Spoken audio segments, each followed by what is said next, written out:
welcome back. It's been a hot mess of a week with July 4th, but we are here, and it is time to play the intro.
And we're back.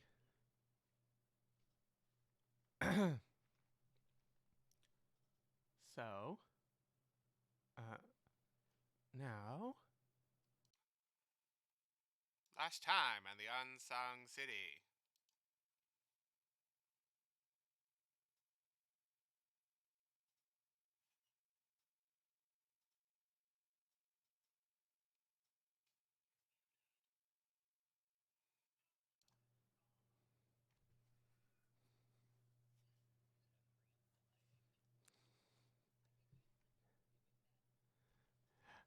You feel cold fire flowing through your veins.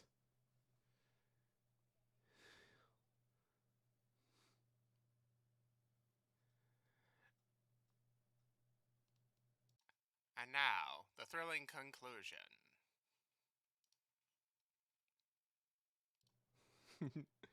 There was absolutely no emotion in that whatsoever, but it's fine. A plus job. That's it. Yep. Once again, words. Yeah. Okay. Fair enough. Once again, words that I hope I don't have to uh, edit out of the actual VOD.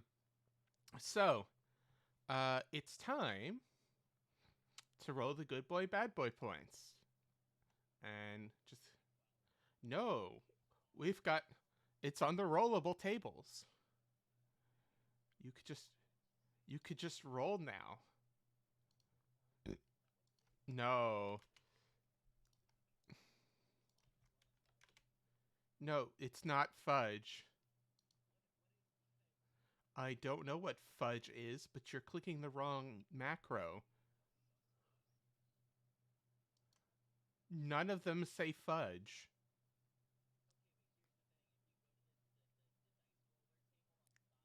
No, on the right.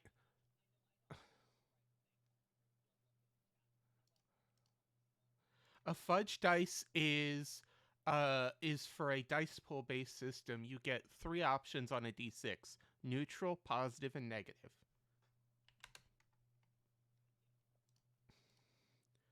different system. If you ever played any of the Fate-based systems, you probably have used a fudge dice before. You played Vampire the Masquerade. Isn't that fudge dice based?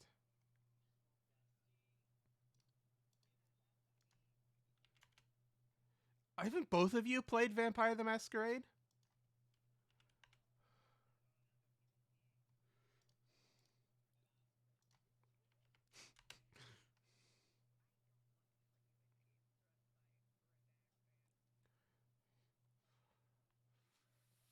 Five, six.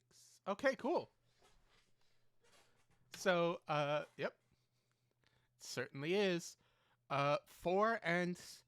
Four good boy points and 7 bad boy points. It's gonna be a wild ride.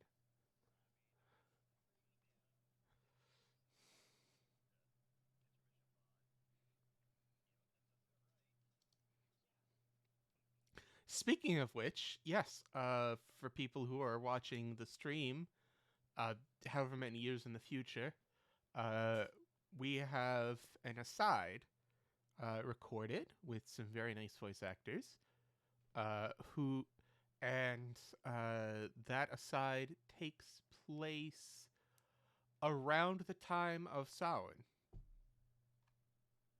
so a little bit in the past. But it took a while to produce, as I'm finding out these things do. Okay, so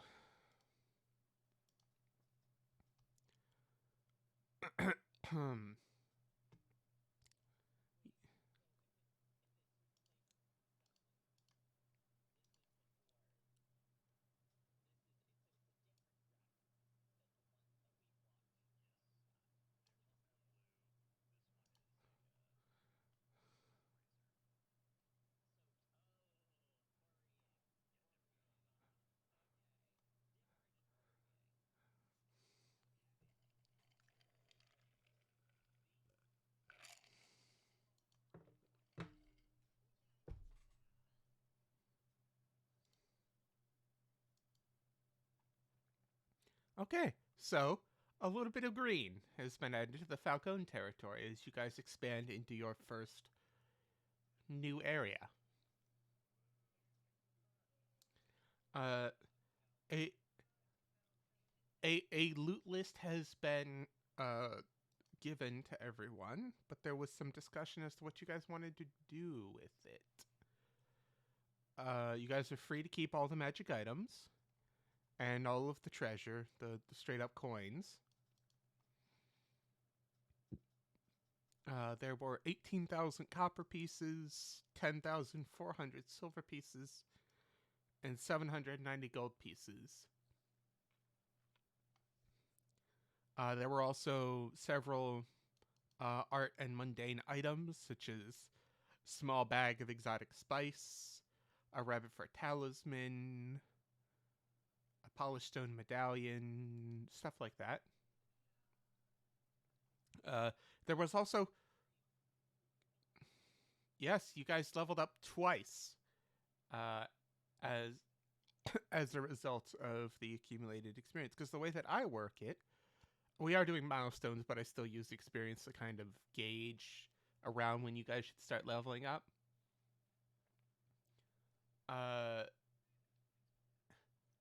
And yeah. So the chat box? Yeah, okay. It just didn't. Okay, never mind. So yeah, when you guys fight something or run away and then run away, or you run away or talk your way out of something that's specifically a combat encounter, where you guys kind of bumble your way through, you still get half experience for the encounter. So even though you didn't fight the dragon and vampire lord, you still survived an encounter with them. So you guys got some extra XP, which lets you guys level up to level 5. Or level 5, 8. Level 8. Yes. Yes. Everyone except for Alex.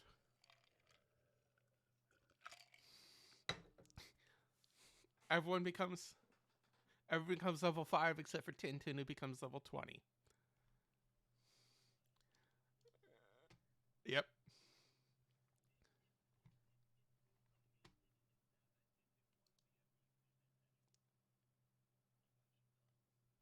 Yep. All right. So he was. All right. So yeah. Anyway, back on topic. Um. So the Fey Lord has promised to take care of everything for Maria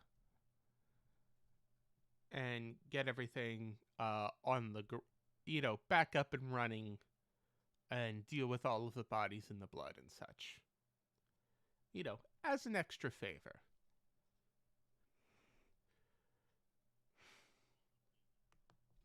No, the Fae never do anything for free, but he threw it in to the start of your pact.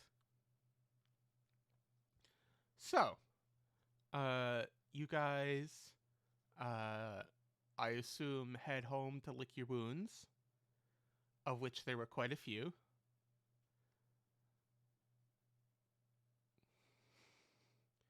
Shamrock, you go back to the bar, I assume, as you still don't.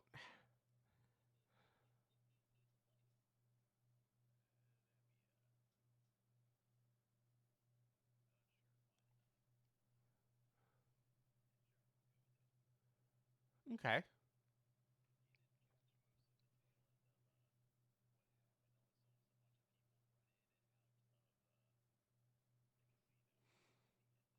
Mm-hmm. So, uh, Maria, you go home to your place, and uh, you don't feel cold necessarily. As the energy leaves you and you kind of collapse as the adrenaline leaves your system. But you do feel unbearably warm in your very much climate controlled house.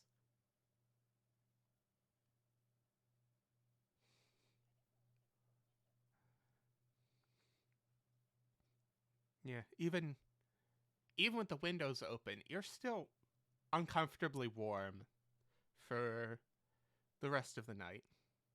You do eventually fall asleep, but you're going to wake up about an hour late.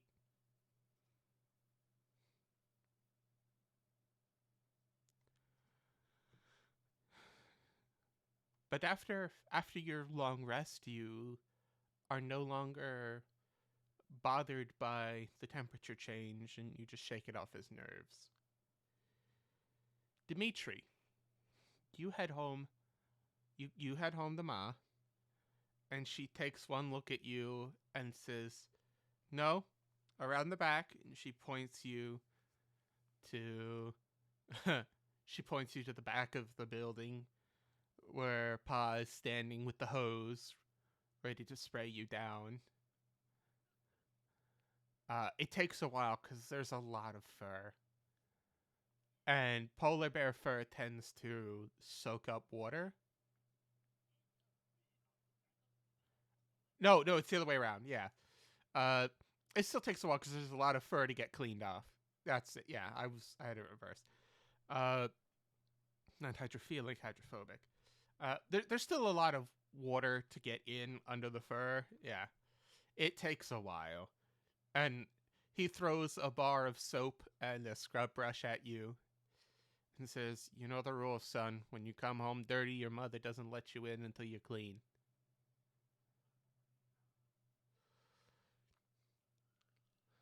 You're really sore. You've been shot. You've been uh, bitten at least once, and punched a few times, and you're pretty sure a dragon was about to bitch slap you across the room. It's a lot to process. And some small part of you in the back of your mind wonders if maybe you should have just done what your dad wanted you to and go into the Russian mafia like a good kid.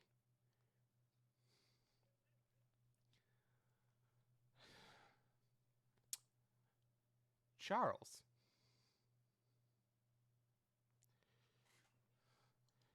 So you're definitely having problems sleeping. Between the violent gunfights and people flipping it up and down on the unconscious spectrum, not to mention vampires and dragons, uh, that frightful presence has unnerved you quite a bit. And so you also don't get a very restful sleep. Which, I mean, I guess you guys should be used to by now.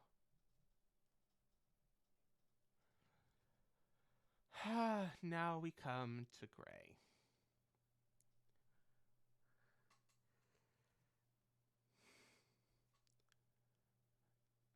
Gray, your dreams are filled with a chittering and skittering of many multi-legged creatures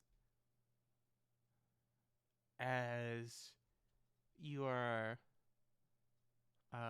politely informed by the voice. Hold on, let's get some appropriate sound effects going on. No sirens.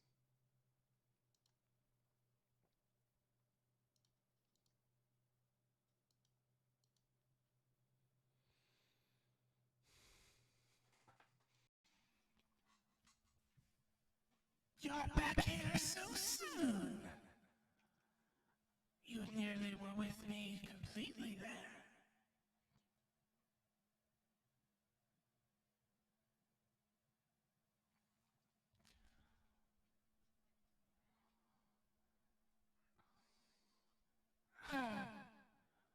Shortly. However, we feel that perhaps you weren't putting in your full efforts in that fight. We would like you to do better next time. We would be very displeased if we met you before too soon.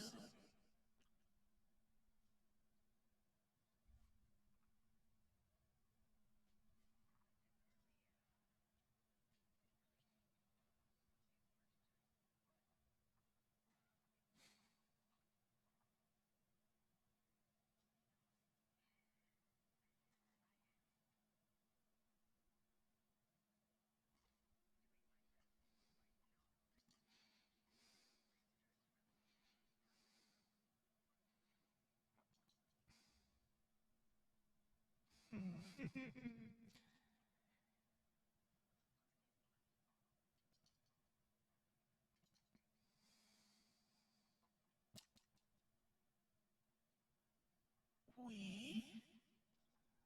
What do we want? We want a speck of misinformation, deception, betrayal, all of the lovely things in this world and the next. Come now, surely you, of all people, should know what betrayal is like.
You are predisposed to believe that everything we say is a lie.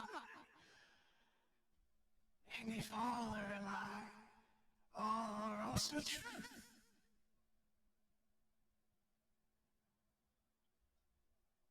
Isn't that so? For now, you are serving your purpose. However, you should use you should use our gifts more. After all, are your fangs not sharp? Is your venom not potent? Are your spells not delicious?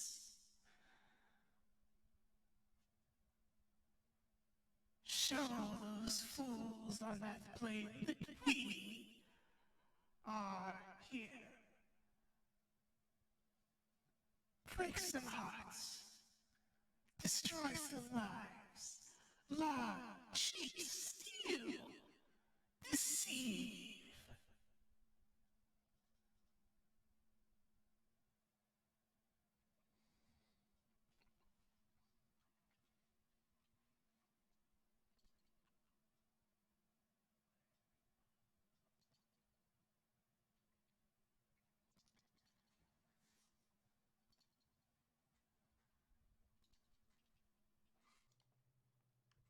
The vision fades away.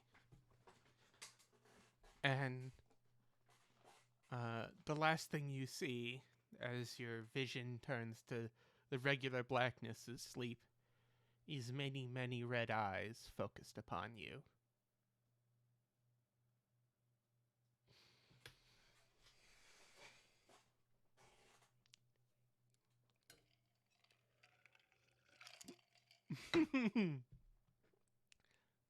Are you doing that in the morning? All day. All right. So now we come to Edwin. Edwin? Yes. The after effects of the dragon's frightful presence are shaking you to this, even as you get back to your apartment and you take a shower and you pat yourself down.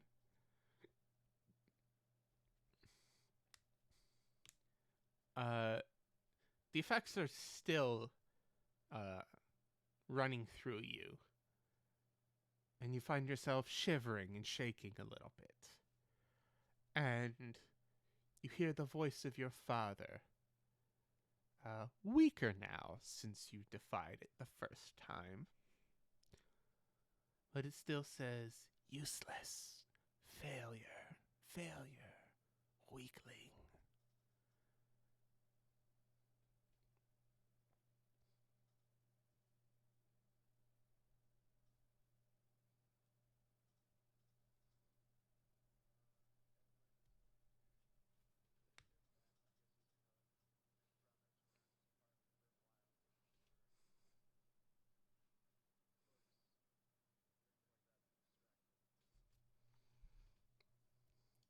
Cool.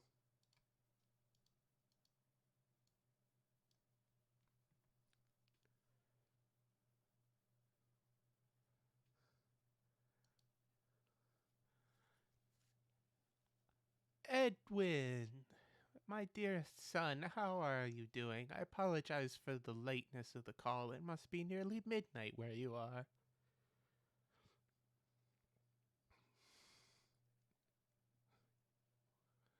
I'm sure. However, I have,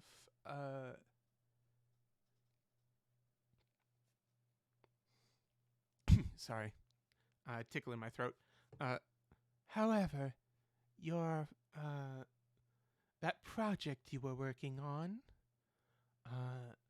It looks like the translations will need to be in Russian, so you might want to brush up on it.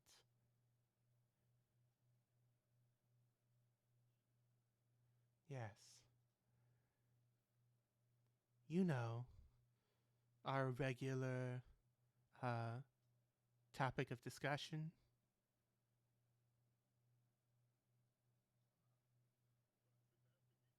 Uh, so she's hinting that the messages that you and her, the letters that you and her send back are going to have to be in Russian now.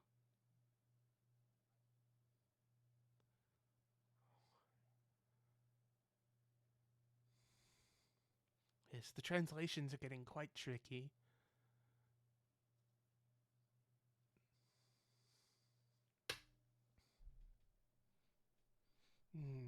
No, everything's fine. Perfectly fine. Although you should call your father soon. Useless, weak, pitiful. No, nothing at all. However, I do think it would be a good idea if you talk to him. He does miss you. Useless.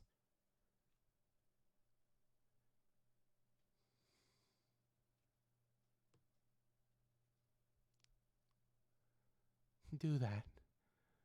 All my love. Have a nice night.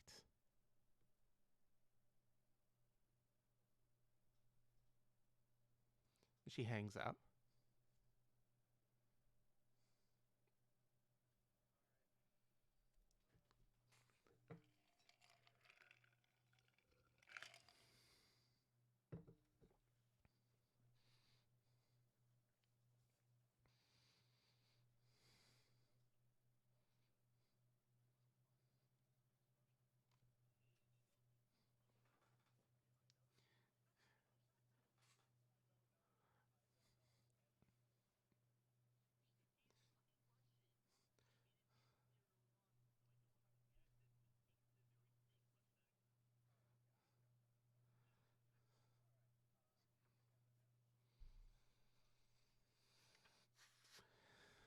Okay.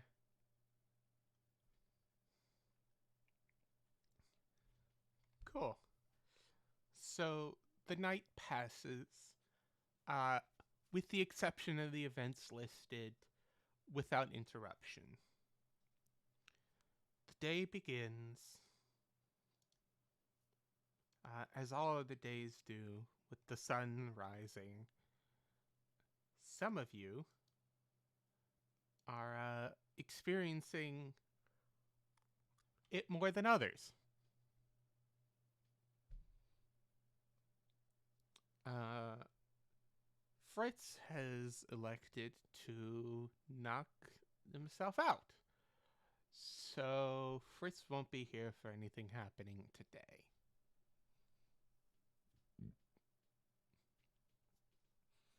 Maria, you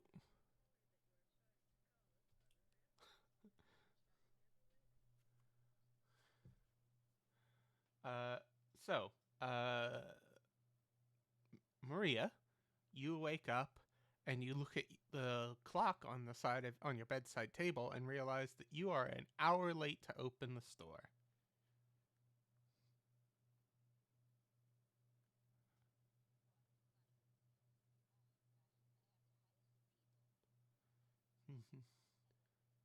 All right. Edwin, what are you doing for the day?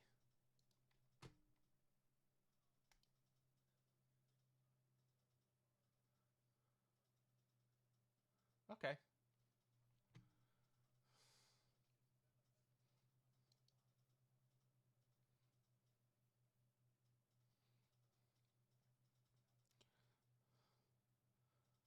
Okay, you're going to the inner library then? Okay.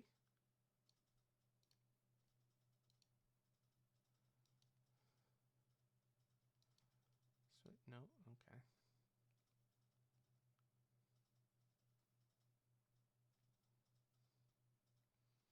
I could use that one, but let's not. Let's see.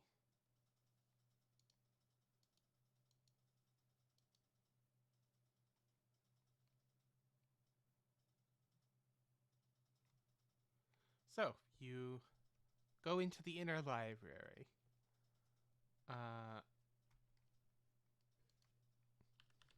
What are you doing in here?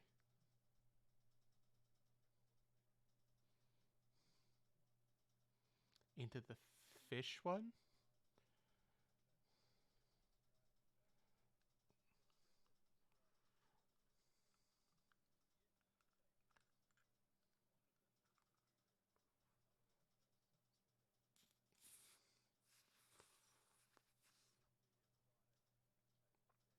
Okay.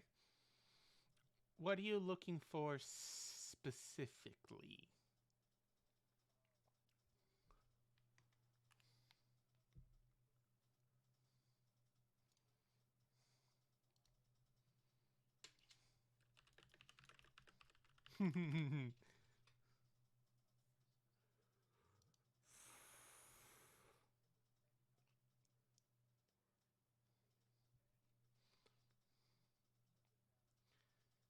Collective works of Shakespeare we'll never read again.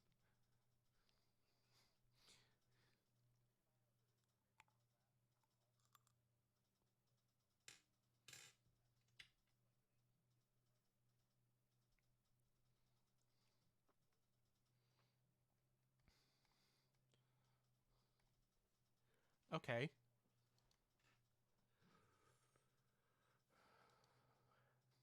Okay. So, uh,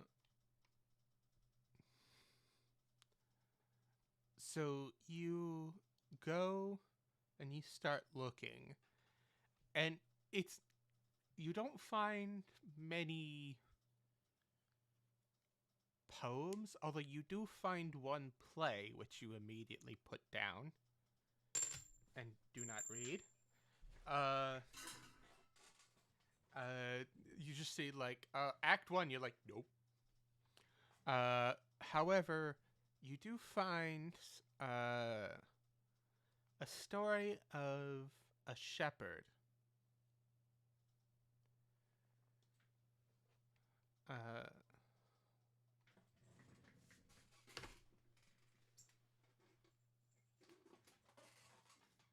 cool. Awesome. All right. Yeah. Okay. Uh, so there's this uh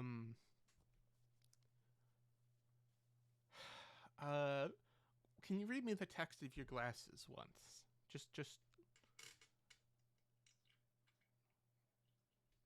what how does it let you read all languages?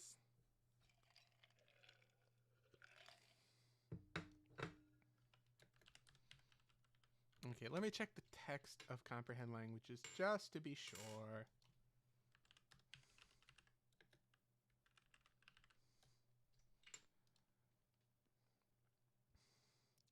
The literal meaning.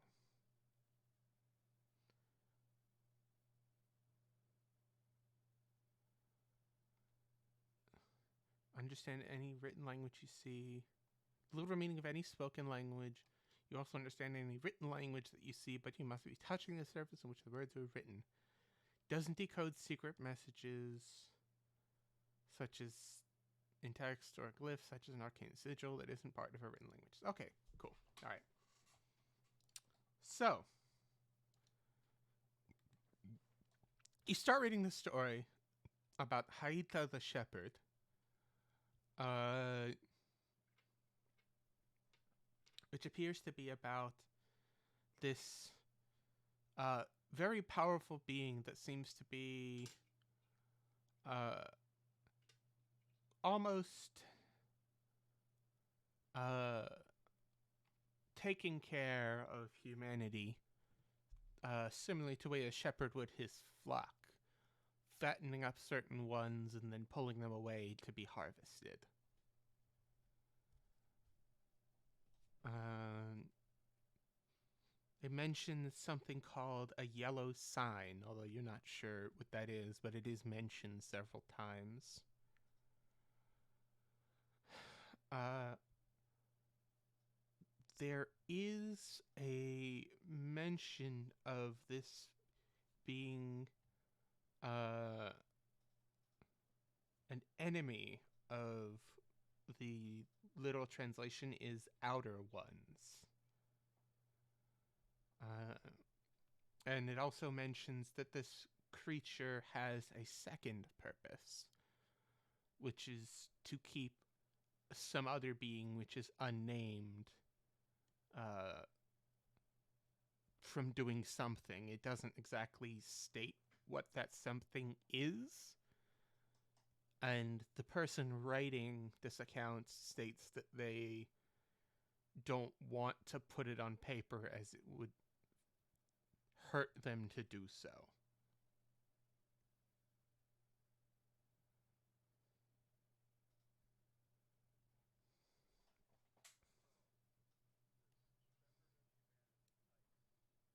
Mm-hmm.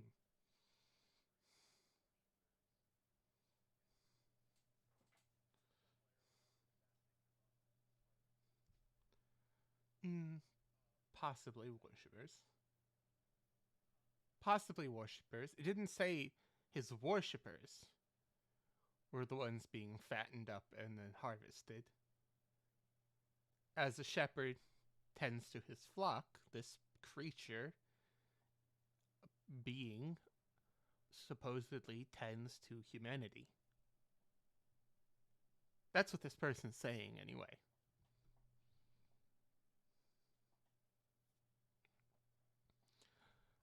It also appears. Yes. It also appears that this individual uh, tends to come into contact, or it's not kind of contact, tends to be referenced alongside several other more malefic beings.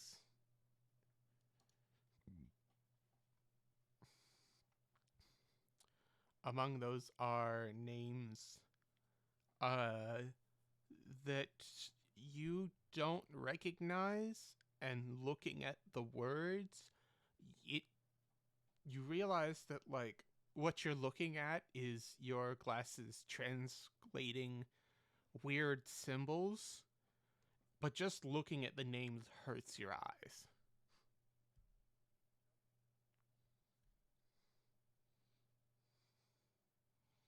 Like lemon juice dropped in your eyes hurts.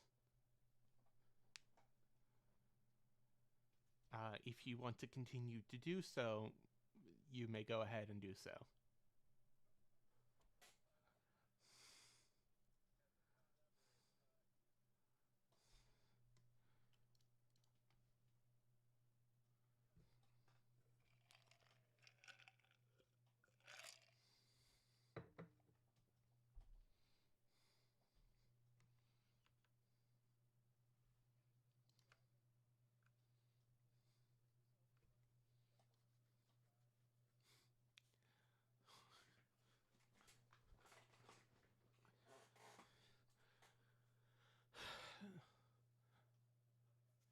Mm, this person is not describing them as such, but you're getting the idea that they are in the same ballpark. Uh, he names this being uh, the unspeakable one, or him who must not be named. He never refers to it, or the shepherd. He never names this being. He always uses these pseudonyms. He never names the being in question. And he does mention that he's doing this because simply stating the name of beings of this level can draw their attention.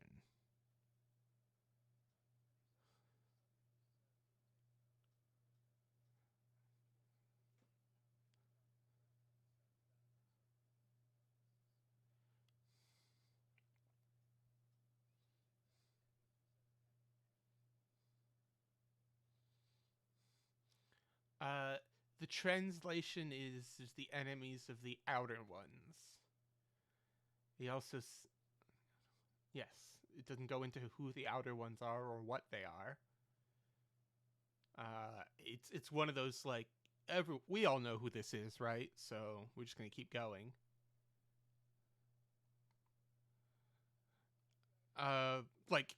It's assumed context. Like you're reading this, you know who these are. Like if I said, uh, the founding fathers, like everyone knows who that is. I don't need to state it's these people. Everyone knows who they are. This guy just assumes you know who the outer ones are. He also mentioned that he and several others have another purpose, which is to keep an unnamed individual from doing something really bad.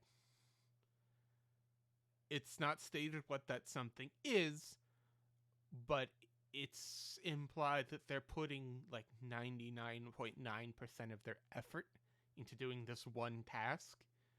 And then the other 0.1% is like everything else that we encounter from them.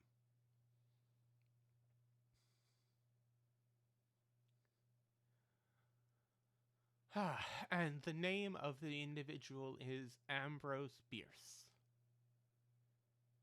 Bierce.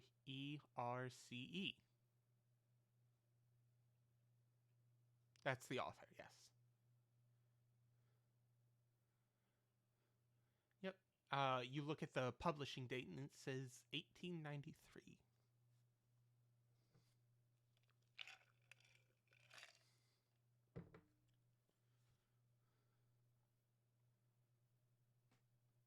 By the way, viewers, this is an actual author and an actual short story. You guys can read it on your own time. I do recommend it. It's very good read if you like that kind of thing.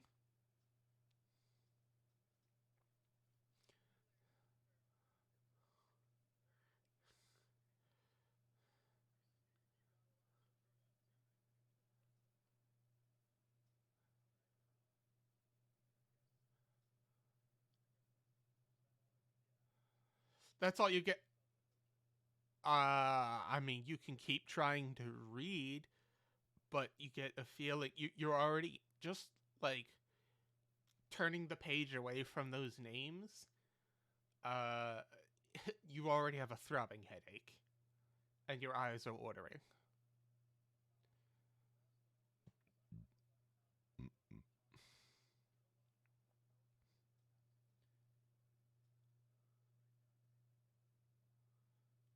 Okay. Let's see.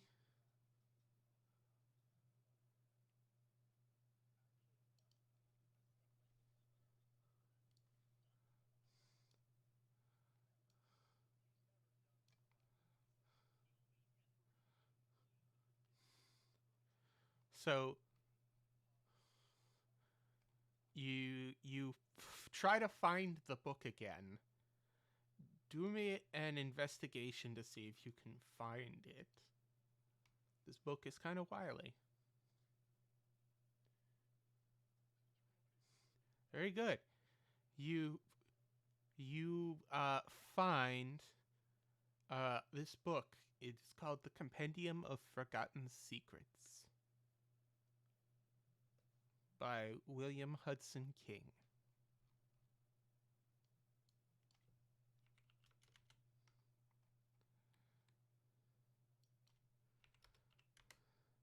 Did you want to look into it some more?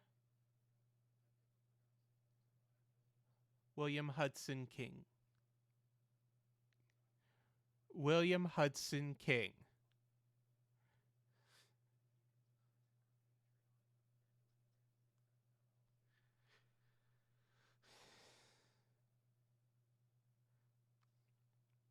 Yeah, I'm using lots of it to fuck over two of my players.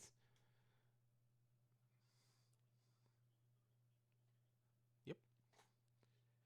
You think I have enough imagination to make up this kind of shit? No.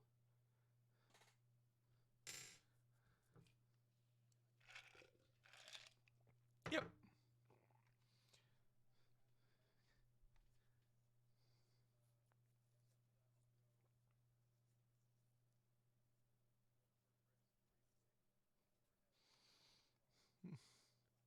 You will not find Fritz anywhere.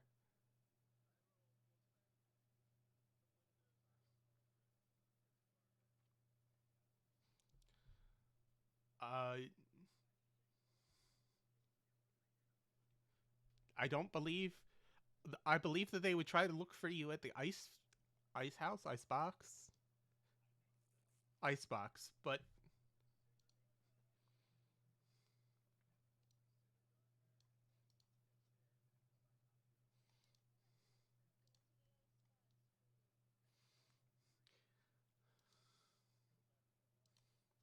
okay. So, Dimitri, you wake up early. What are you doing?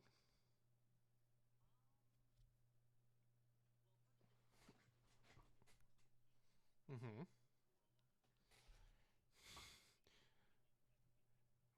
Eat 2 dozen eggs to help you grow large. Uh, 100 push-ups, 100 squats, 100 crunches, 5 kilo run. You know, the One Punch Man workout. Uh,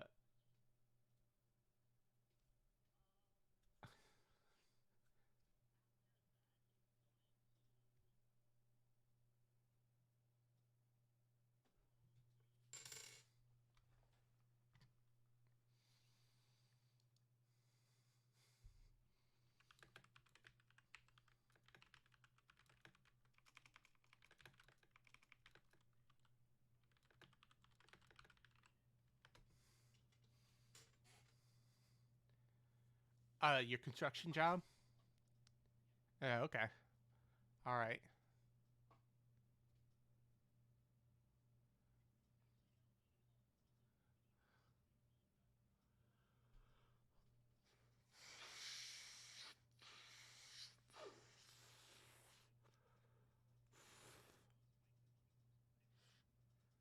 Okay.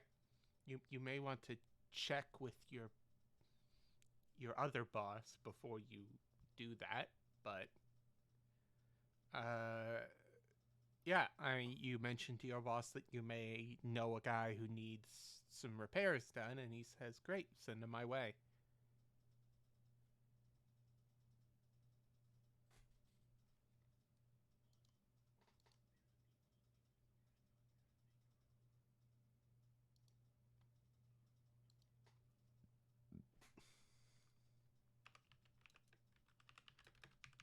No, in canon, in canon, you built that.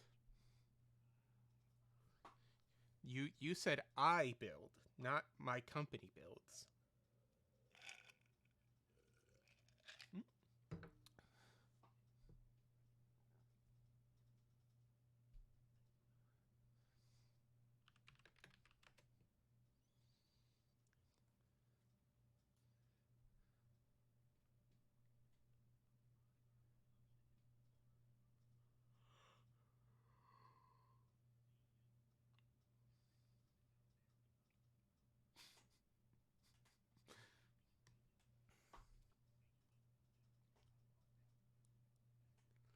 Okay, cool. So, uh, that. Let's see. We done you, Shamrock. You're gonna be there. Uh, you'll be the last one I cover. Edwin, Fritz. The formerly.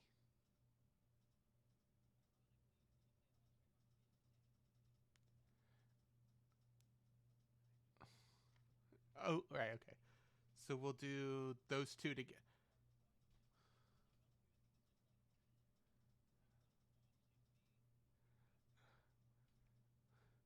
Can you like turn to face the wall or something?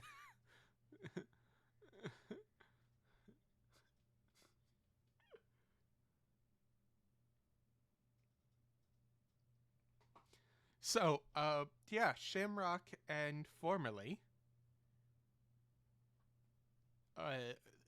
The day is yours if you are but willing to grasp it.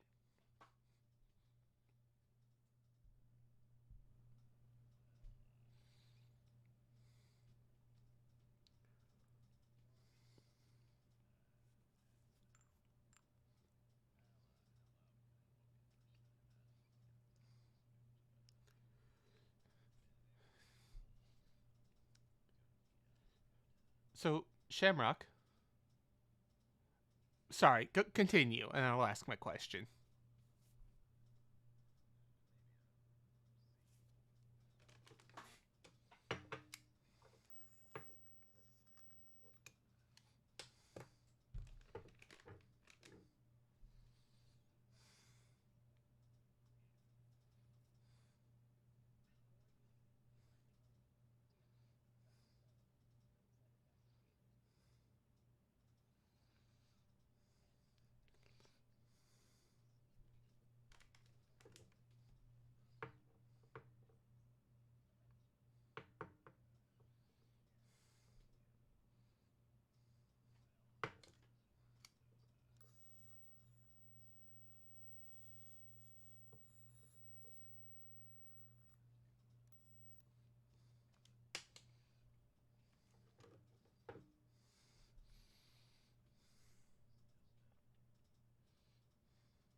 Uh,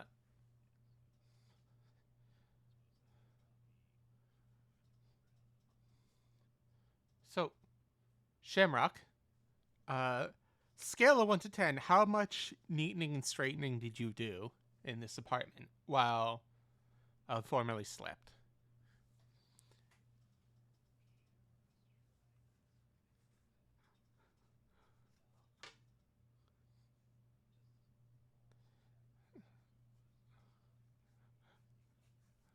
Okay. Well, busy hands keep the mind occupied.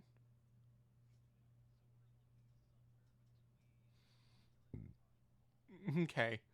So, formerly, your apartment has never looked cleaner.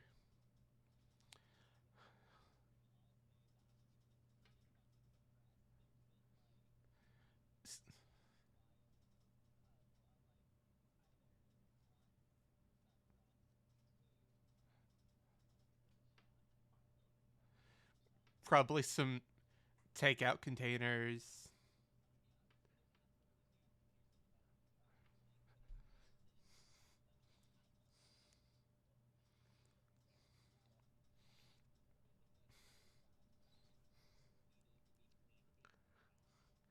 Shamrock, you did have to fight the mold for a little bit. It actually picked up one of the Yeah, I mean, it picked up one of the forks and tried to poke you in the hand.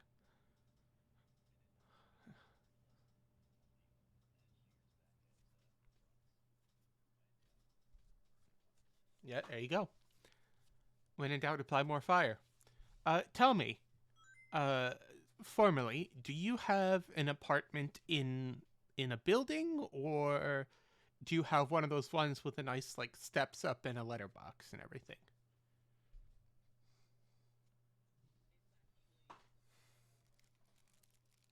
It's above a business. Okay, cool. Mm-hmm.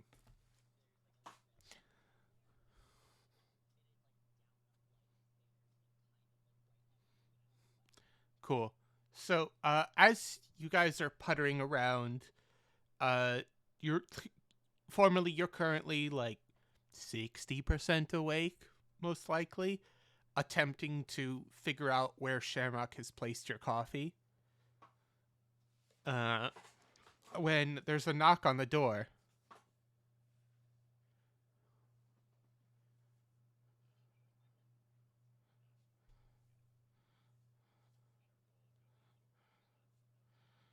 there's there's a little Armenian woman who goes, "Oh goodness!"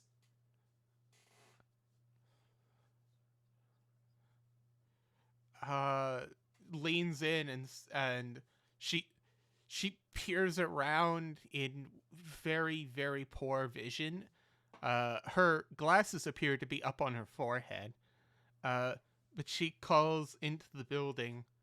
Uh, what name did you give your landlord? Did you give them formally? Okay. Formally, you know my policy on boys. Oh.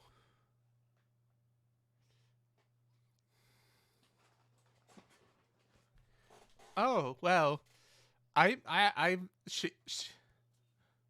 she like stands up and straightens her clothes. Says, "Well, I'm a modern woman. I won't judge you for your strange quirks, but if there are any strange noises, I'm going to have to ask you to keep it down."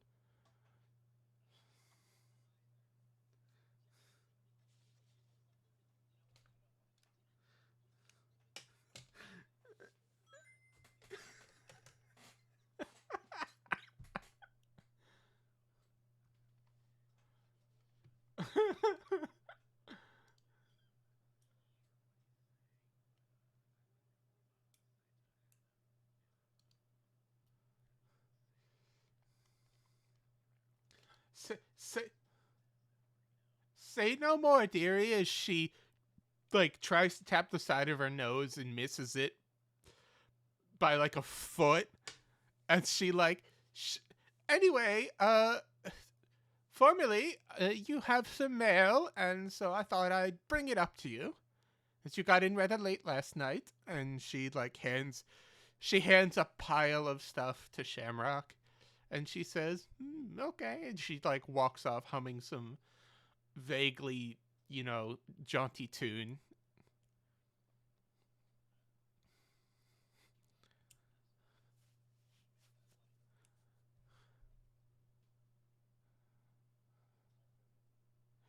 Well, Bill, Bill, Bill, Bill, your car's extended warranty, Bill.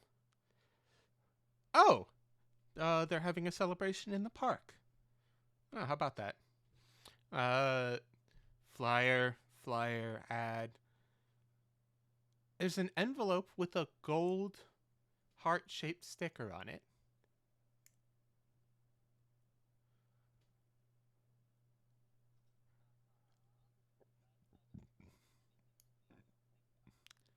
But it will mean something to Shamrock.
Are you reading it, or are you just looking at the envelope?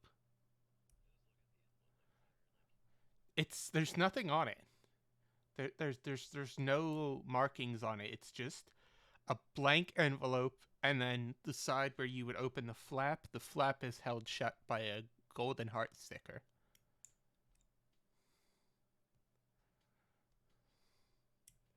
Something in you really, really wants to read it.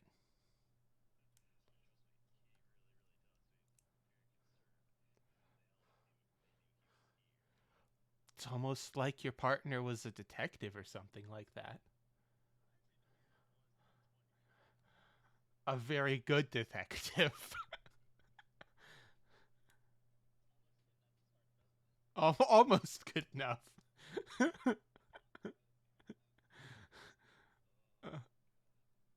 So You open it. Shamrock, it's great to hear that you followed me to Venice. I You've got a heart of gold, Boyle, and I know that you won't ever stop trying to find me, and I do appreciate that. However, uh, now I'm afraid I've gone in the completely opposite direction. I'm off to Arizona, to the so-called Devil's Table.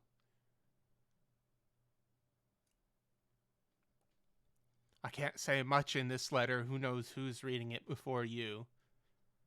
But no,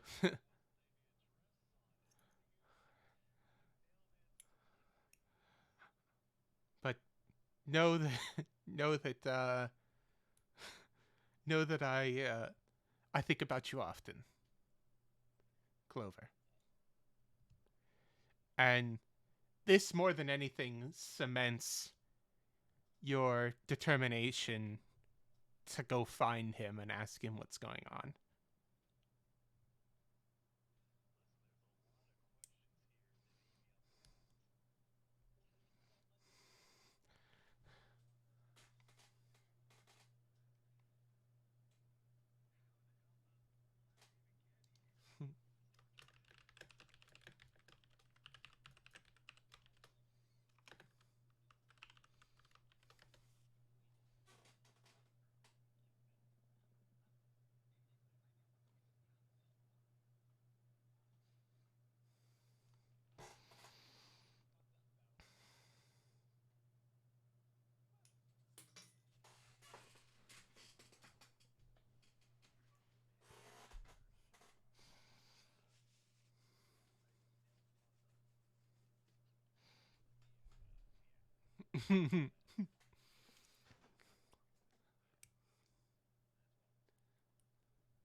uh,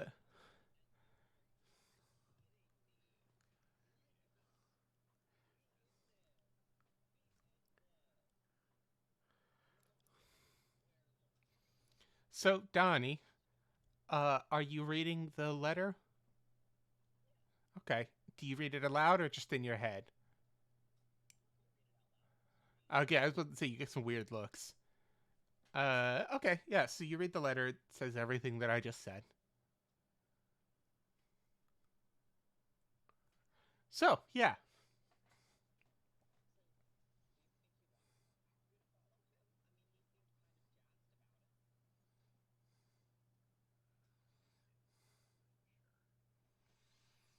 you, as you're as you're saying that, you are filled with a sense of certainty that Clover wants you to follow him.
Okay.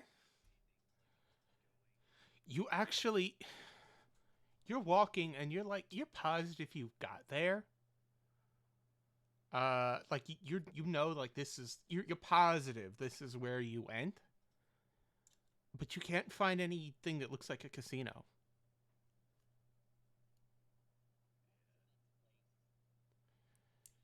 No, it's one of those things. It's like you walk and you walk and you walk and you're like, I must not be on the right block, and you keep walking and keep walking and you're like, okay, man, maybe it's the next block, and then you go like several blocks and you're like, wait a minute, this is too far, and then you walk back and you're like, keep missing it. I swear it's here somewhere. I need both of you to do a wisdom save.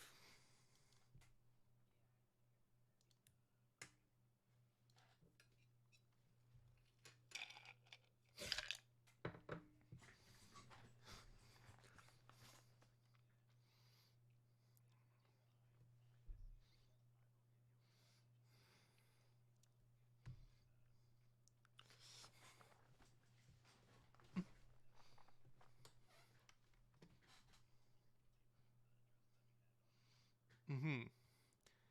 And hey, that's enough to meet the DC. So yeah, you look in.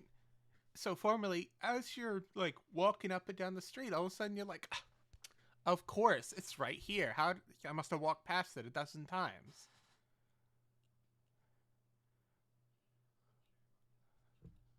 Yeah, Shamrock keeps walking.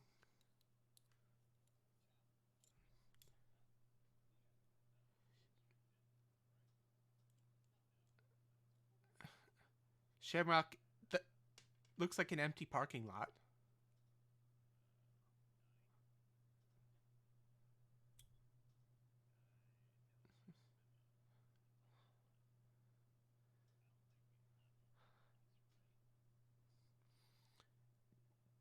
Don, it looks perfectly fine to you.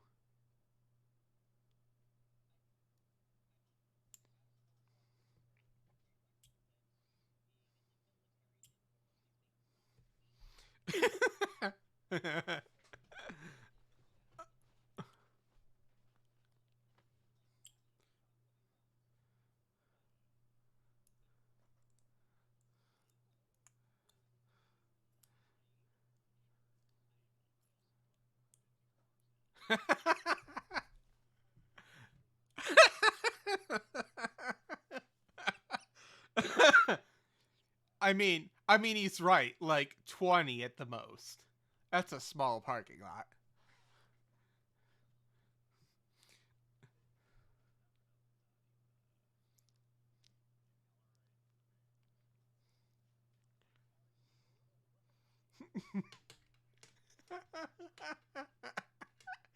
Oh boy.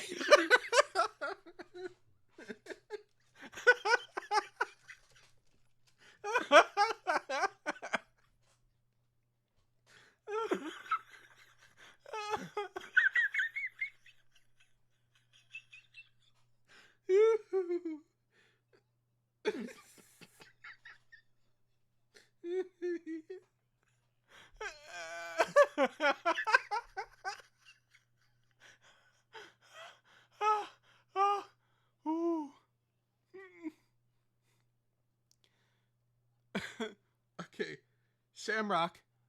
Donovan walks off, and as soon as Don,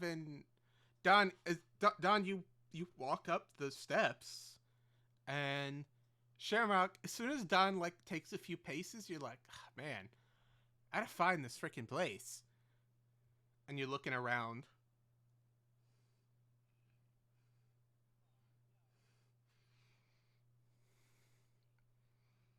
God, you can't seem to find Donovan anywhere. You swear he was just here.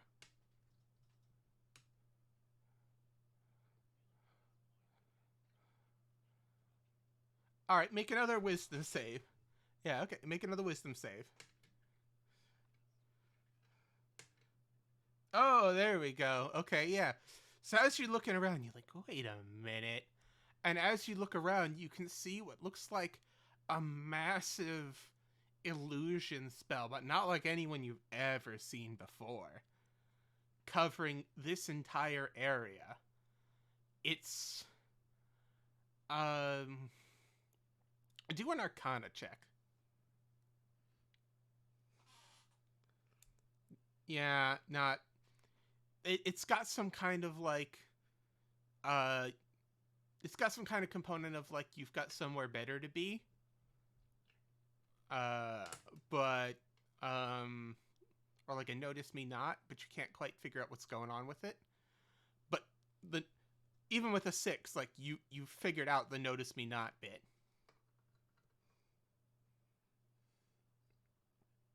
It's not invisible, but your eye, for lack of a better term, kind of slides over it and your brain fills in what you expect to be there.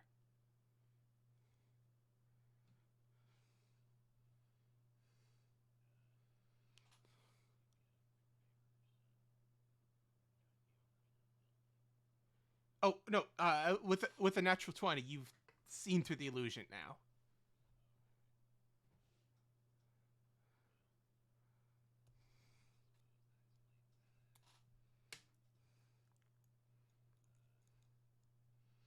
There's quite a few uh there's there's quite a few. Well, you don't notice an illusion if you're not expecting one.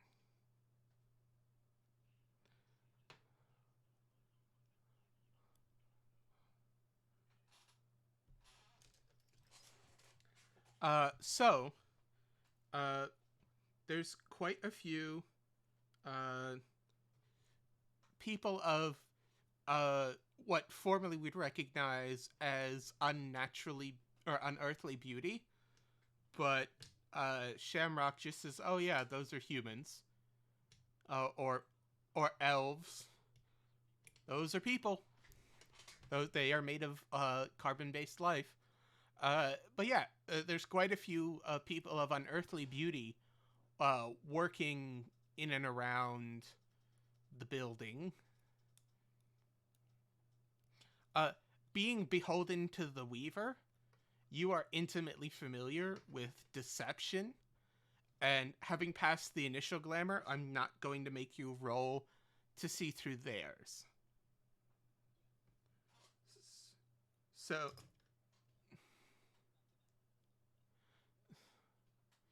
So, yeah, they are. There are several of them that have, uh, look like antenna and uh, various insect wings.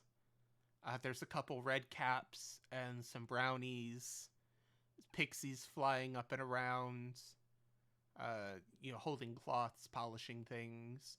And in the middle of all this, there's there appears to be a set of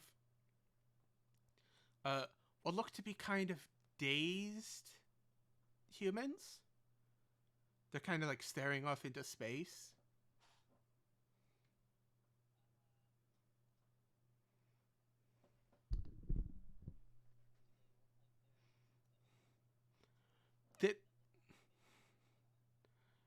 That nothing seems to be wrong with them. They don't look malnourished or dehydrated or anything.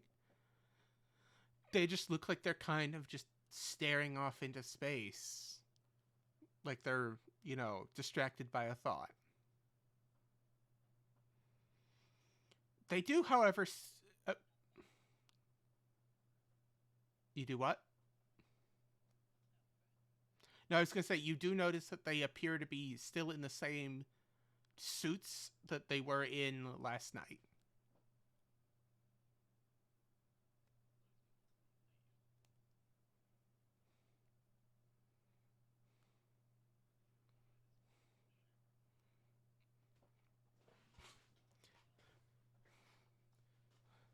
Yeah, Shamrock, there's a whole bunch of people. Some are walking around with mops and brooms. Some are wiping things down. There's a couple people, it must be up on like ladders or something, because they're wiping down windows up on the top floor.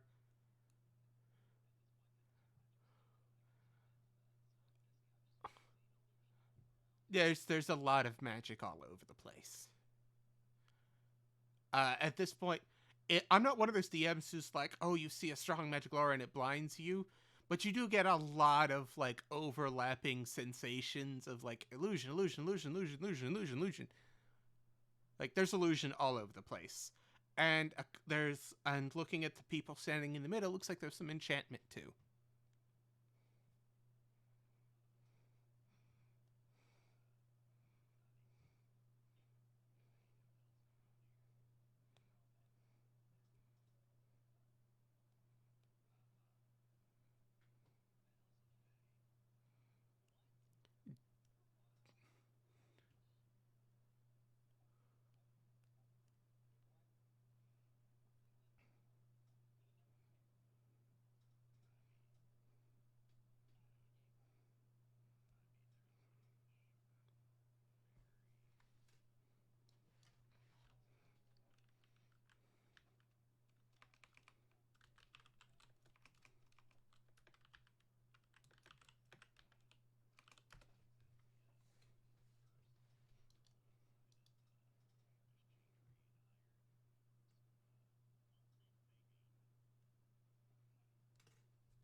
Mm,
okay, so you guys,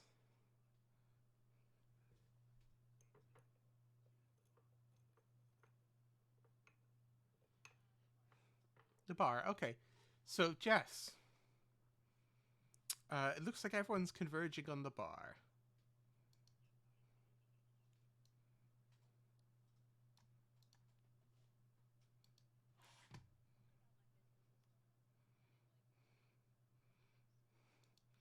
Yep.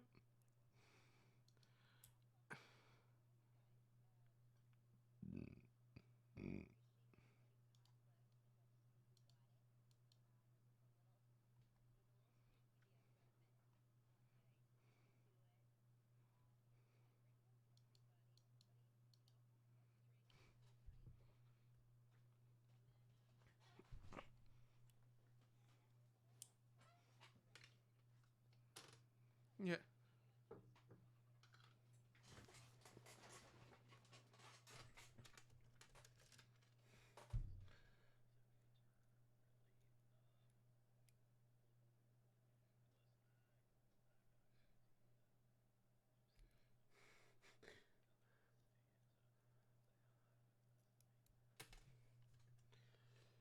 The young miss made a deal.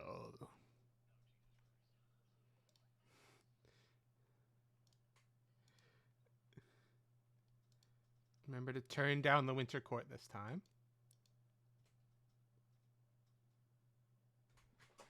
So, standing behind you all is a man in a crushed velvet suit and silver hair that seems to go down to about his shoulders, and wearing a top hat that seems to be bent down to cover his eyes partially.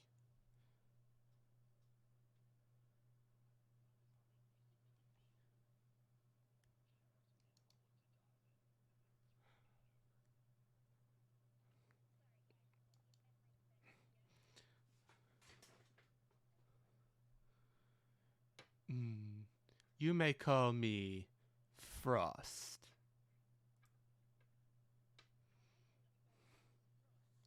Mr. Frost. Oh, heavens. I didn't know I was that famous.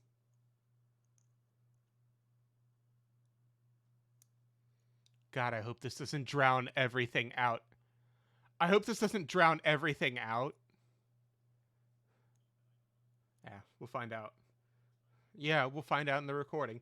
Uh, you're very familiar with.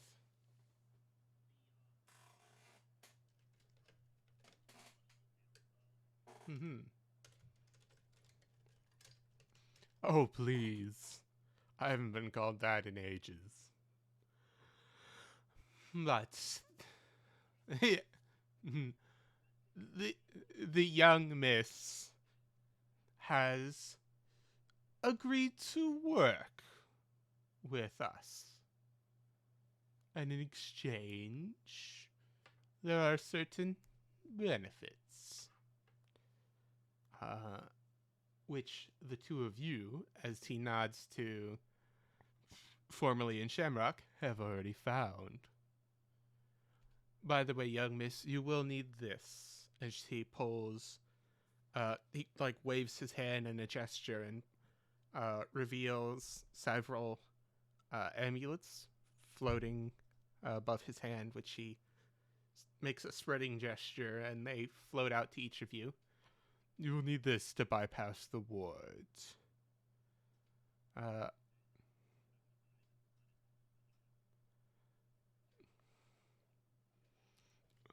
thank you.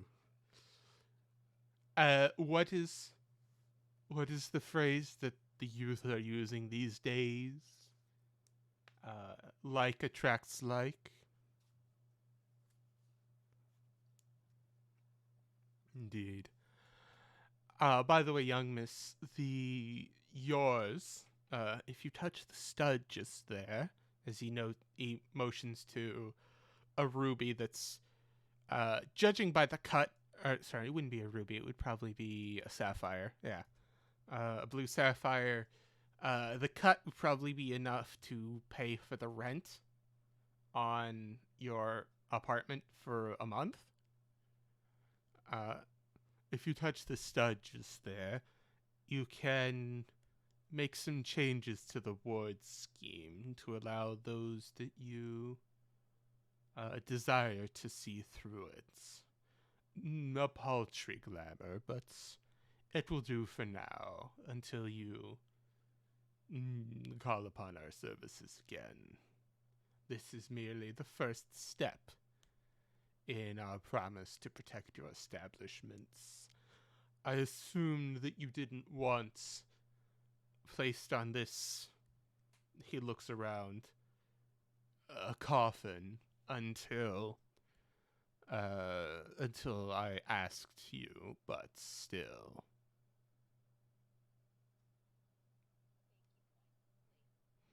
Hmm.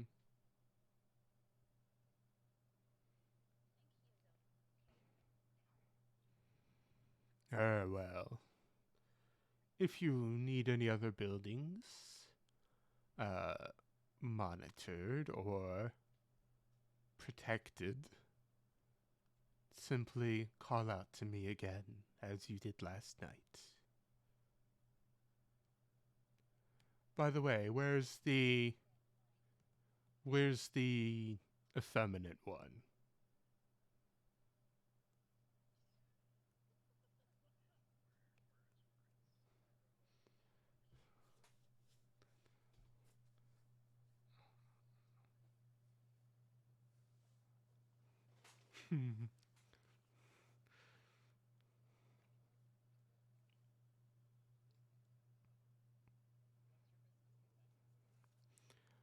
Well, I'll leave this with you as he makes a gesture and hands one more, floats one more amulet over to Maria.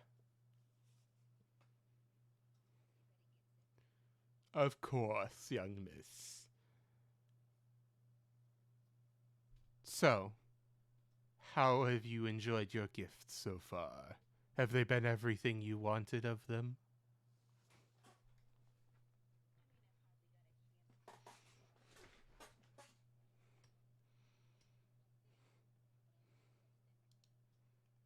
Of course. Well, I'm sure you'll find it's useful in the coming days as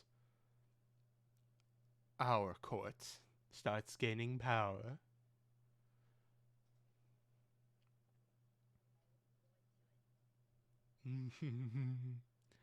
So do I. As you can't see much past like the his nose and mouth, but you see a grin of shark teeth spread across his face. Now, I have taken up far too much of your time and inexcusably kept you from your business of this night. However, may I be the first of many to welcome you to the Winter Courts, officially. And, uh, Princess Maeve would like to speak to you at your earliest convenience.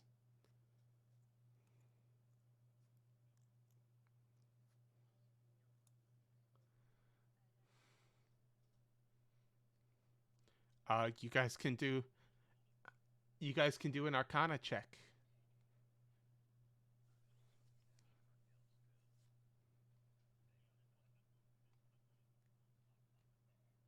Okay. Oh, Edwin, of course.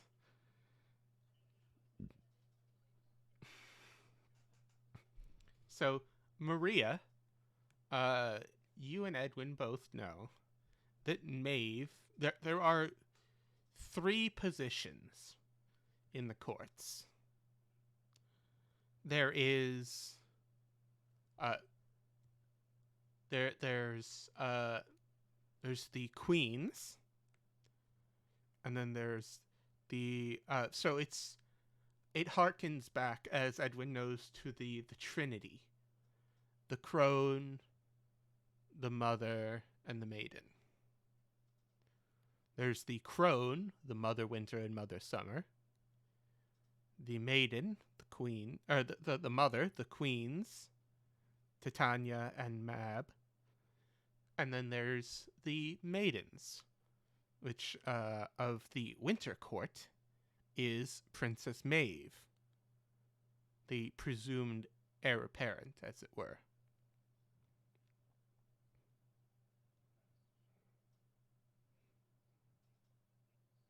The maiden, yeah, it's the archetype: the maiden, the mother, and the crone.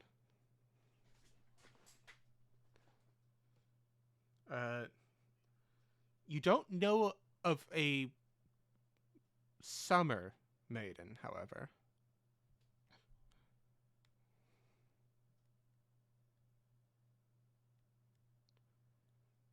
He just stands there grinning at you. seems to be swaying to some unheard music.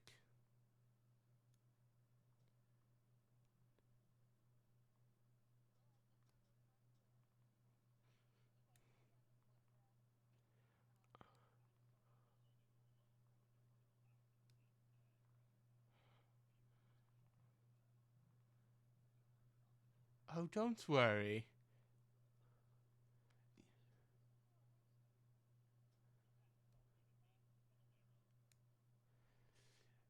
Oh, you don't need to meet her now. Absolutely, my lady. I am but a humble servant, as he bows deeply. Somehow his hat doesn't fall off his head. I mean, if you're gonna have magic, why not abuse it for silly things like that?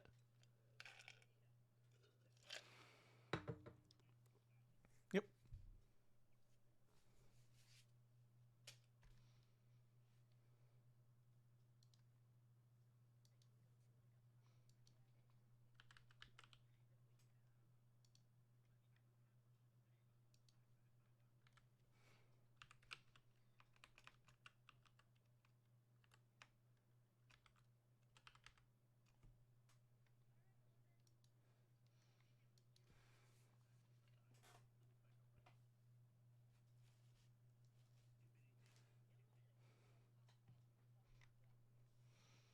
As you look back at him, he appears to be leaning like back against the bar, and he has some sort of drink or other liquid in a glass that he's swirling around.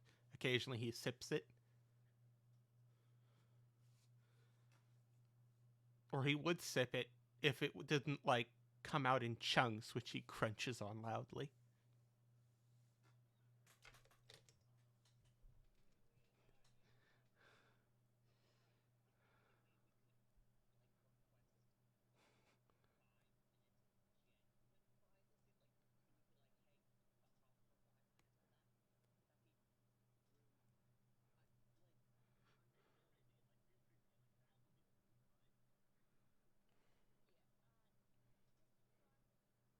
Yes, my dear.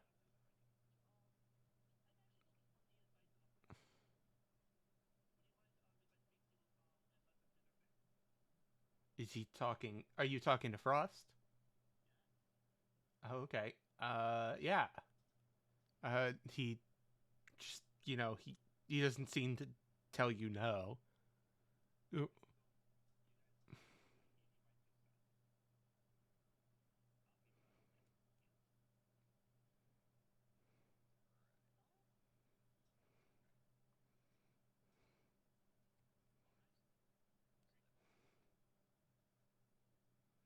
Okay, so you.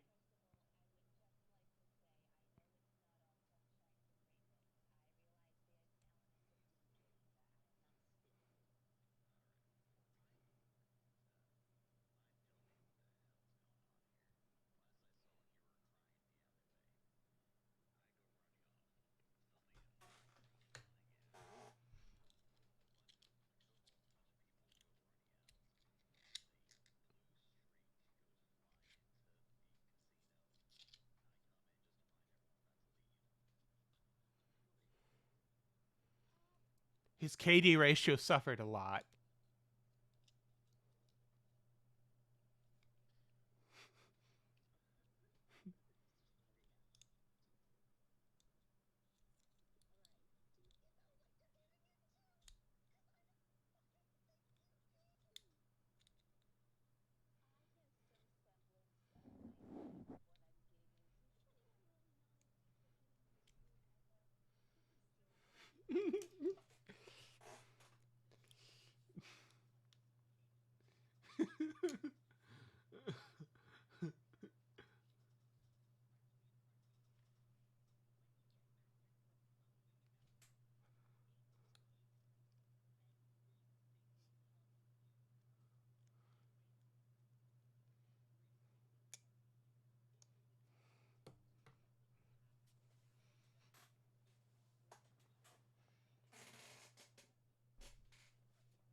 Mhm. Go ahead.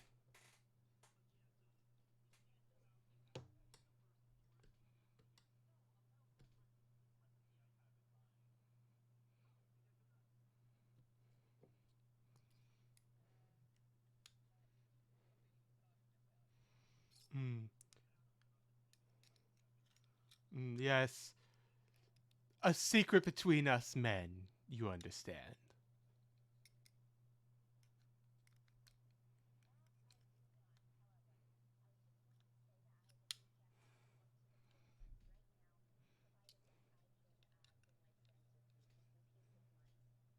Hmm. Ooh. Normally, you need an invite to come to the court, but perhaps just this once, as an indulgence. Yes, well, are you ready to go then? But not in that.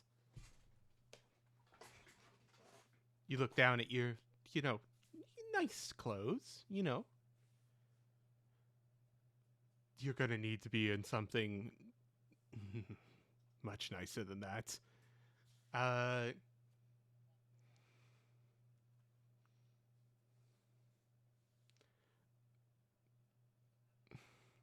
he kind of like side eyes you and says, the servants can be dressed however they want. It's up to their lady. He looks he looks back to Maria and says, you will need to be dressed in something much finer to go see the princess. Would you would you like my help with that?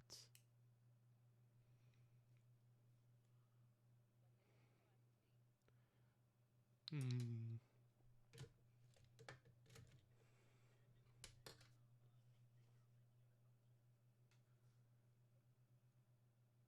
Oh, please, how could I stop you?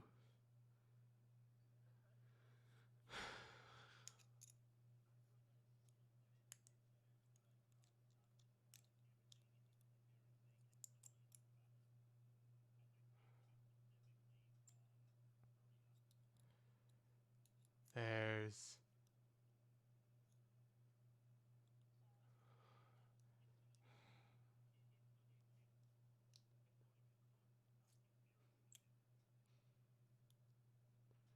Oh, no.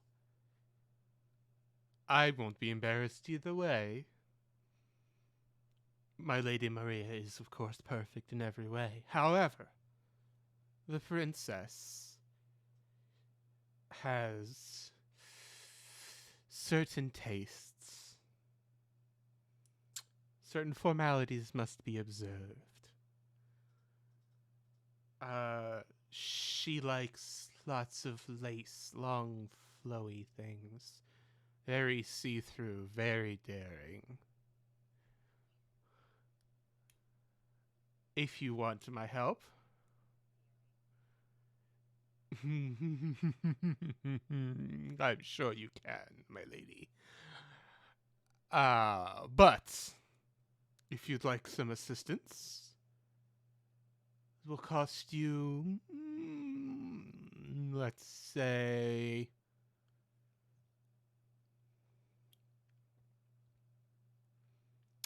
the use of your sense of smell for an hour. No, better, your sense of temperature for an hour.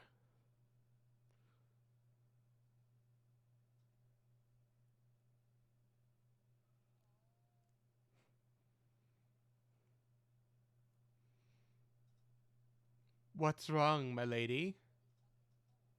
Don't you trust me? As he holds out his hand.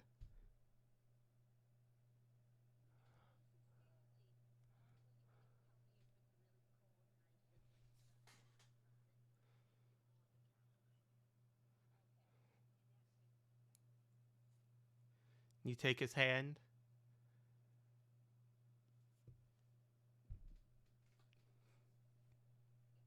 Okay. As you grasp his hand, your clothes shimmer and transform. It feels kind of tight and restrictive, but at the same time, freeing and loose and flowy. You are, however, now wearing a honest to goodness real whalebone corset. And your heels are a little higher than you would have liked. They seem to be made out of some sort of crystal or other substance. Although you don't notice it because of your pact giving you energy resistance. Uh, Everyone else notices that the air is condensing on these heels. As a matter of fact, her whole gown is giving off this cloud of vapor. For a real world example, as if someone had put dry ice in a room. Out of character, this entire dress is made up of ice crystals. Except for the corset. Now, if you and your entourage are ready, shall we go, my lady?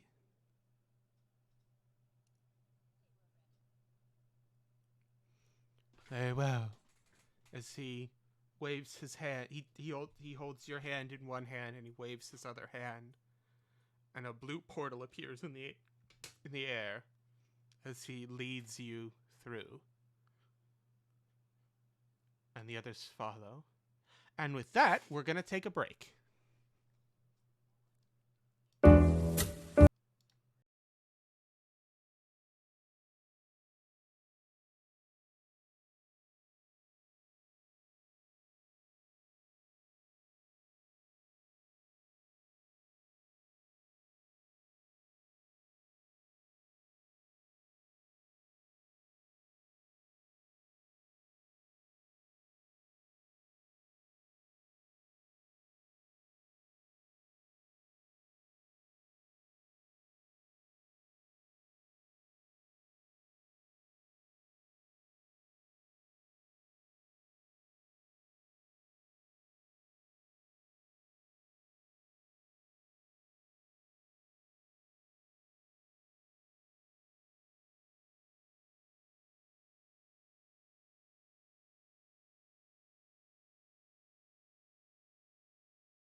Okay.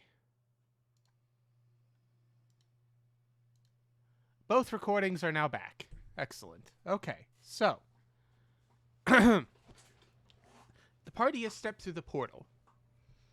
Meanwhile, we're going to go back to Fritz for a little bit. Because this has been a Fritz Light episode, and that's not in the contract. There has to be at least 5 minutes of Fritz in every episode. So, Fritz, you kind of, even with the morphine, you still find yourself, thanks to your new physiology, shaking it off faster than you would have liked. And so you only get like 6 or 7 hours instead of a whole day.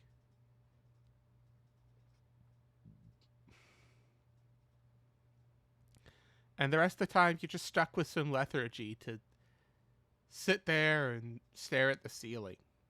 Lay there and stare at the ceiling. Is there anything in particular you want to do?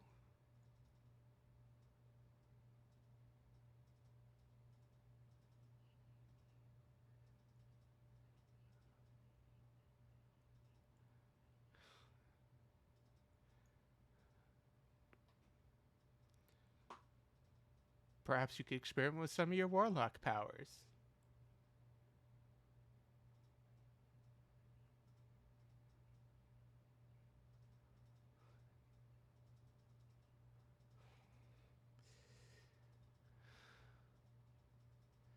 Yeah, so the forget spell only works for a certain period of time.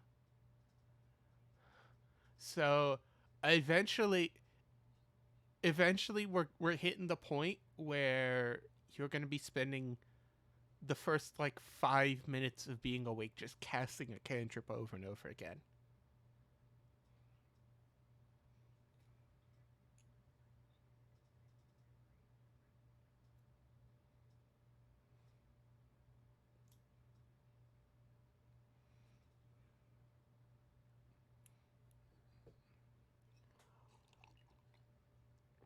Oh, so you relive all of the memories you've been suppressing in vivid detail.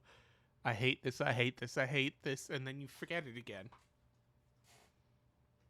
So, uh, uh I assume that this is it's a cantrip. It's what you get for a cantrip. So I assume that this is something like, why are you...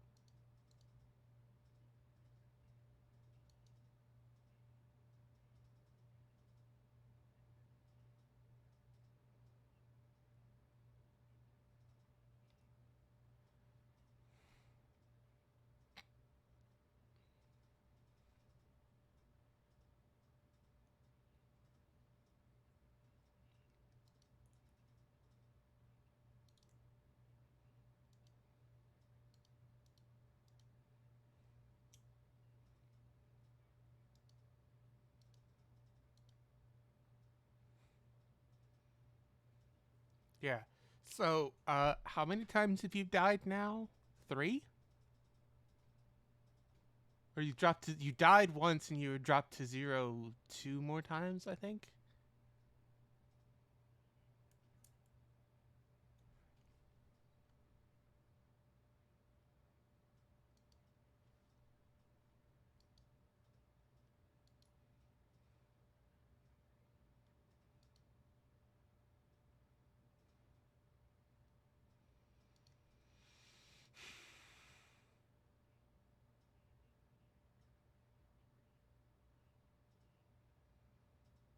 Okay. Uh, do you guys want to try to shoehorn in Fritz?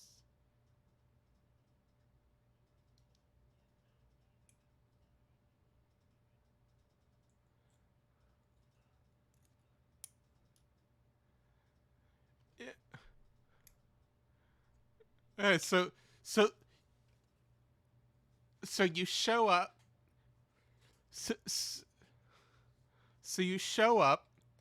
So you show up, and just as the last person goes to the portal, and you look around and there's no one there, but there's a big ass portal. biggest glowing blue swirling portal. And you're like, huh, I wonder where everyone went.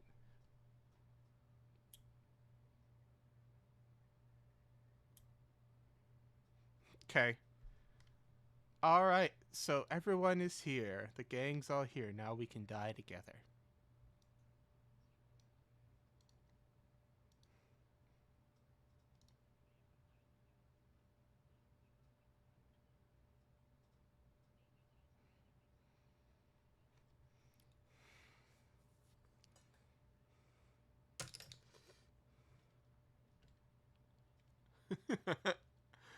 Alright, so we rejoin. Uh, all of you, who has cold resistance of 5?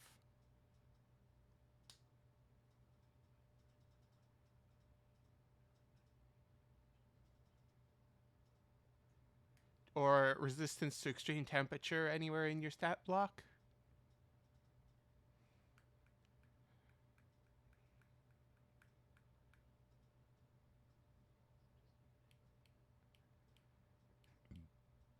Right.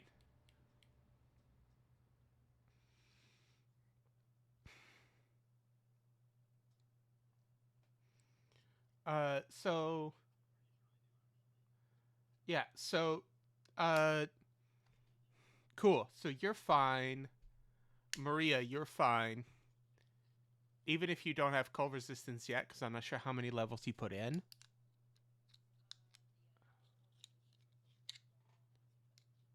Okay. He is shielding you. The rest of you are shivering your tits off. It is Arctic Circle levels of cold.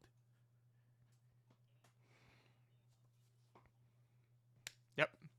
It is Arctic Circle levels of cold. Uh,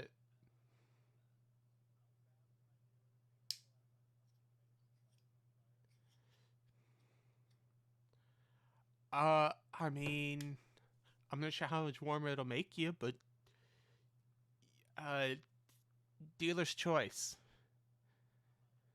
Okay. Uh,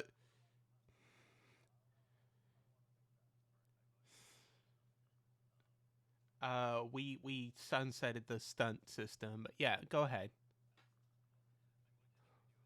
Okay. Yeah.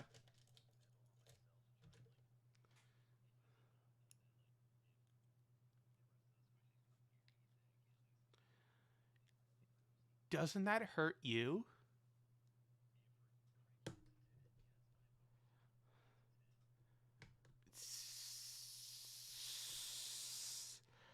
Okay. Do me an Arcana check.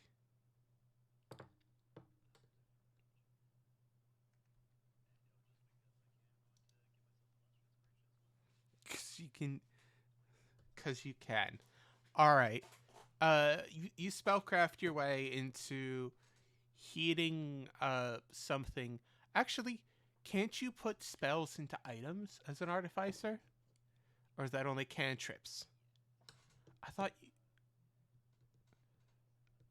I thought you could make gizmos and shit.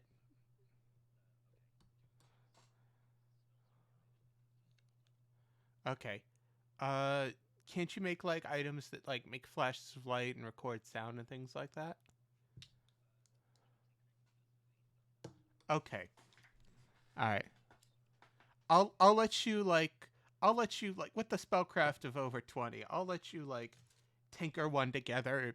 That I mean, it's not your best work. It's not going to last longer than a few hours, but anyone in any yeah, anyone near it isn't going to die of exposure, although they are still very cold.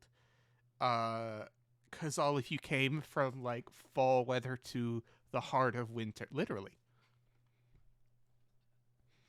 Uh so, I'm gonna transit. I'm gonna turn the volume up just a smidge. So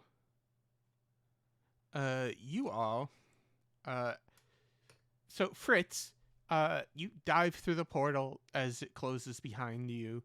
You land kneeling in the snow next to you, pick up your bottle, and you try to take a swig of it, and it goes clink.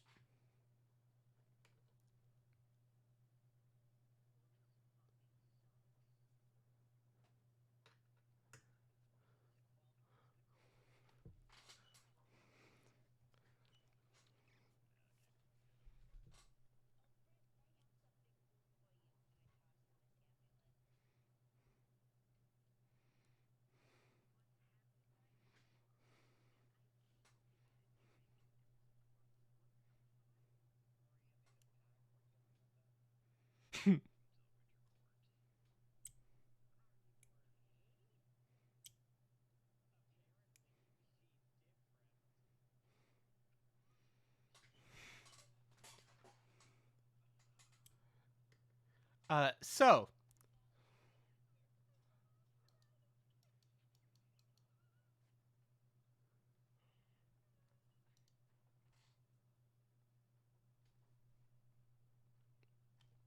so, uh, Mr. Winter leads you off. Or Mr. Frost. Mr. Frost leads you off. Uh, and as you walk, uh, everyone else, especially Shamrock, seems to sink into the snow. But Maria and Mr. Frost seem to almost walk on top of it as he leads her as gently as he would a maiden through a ballroom uh, up a thin staircase that spirals up into a tower.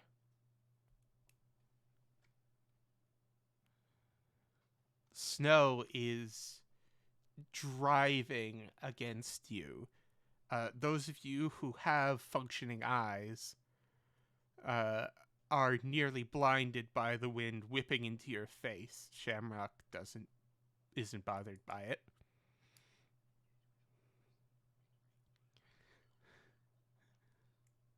It's more like wind blowing in your eyes than actual like objects getting stuck in them. But you know that saying like it was raining sideways? Oh, it's snowing sideways, almost like it's a cyclone circling this palace, which seems to be made entirely out of rhyme.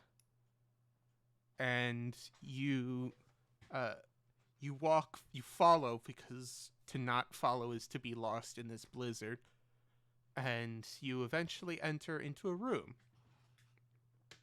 You are let, which seems to be some kind of, uh, almost like a inner courtyard kind of area. And even though it's still exposed to the sky, the blizzard doesn't seem to be affecting here. And you, even though the wind chill isn't getting at you anymore, you feel almost colder here, and you have to huddle closer to Shamrock's cobbled together heater. You see what you can.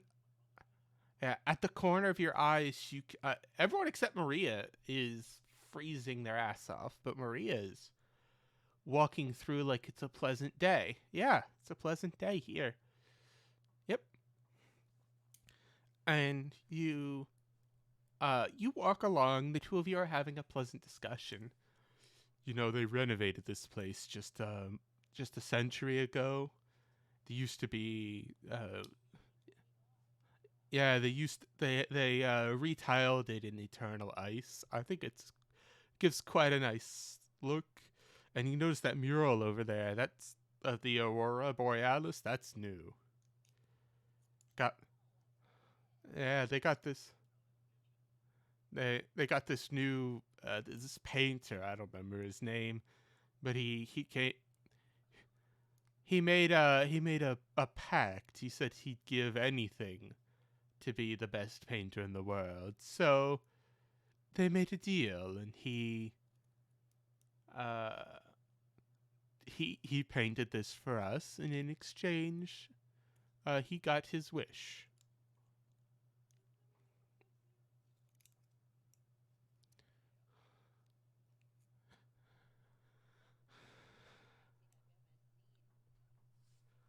I particularly like.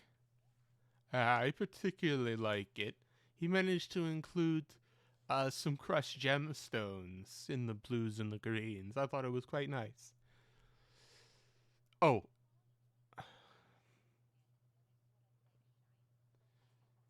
yes, isn't that amazing? And I must show you the library. We have documents dating all the way back to the first clay tablets. Not many people know that. Our library is one of the best in the realms.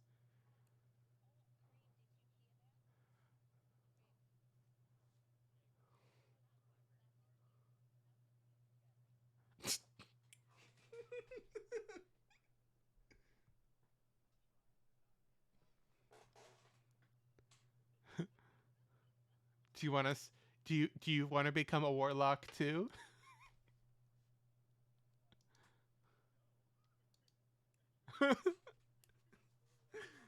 Come on, just make a deal. You could have access to the best library in the world, in all the worlds.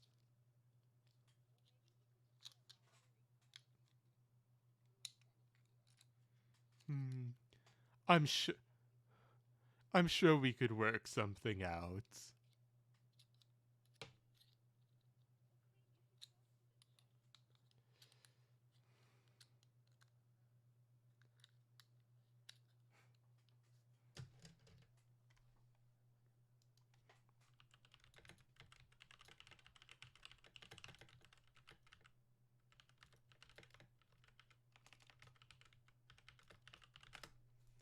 Okay, so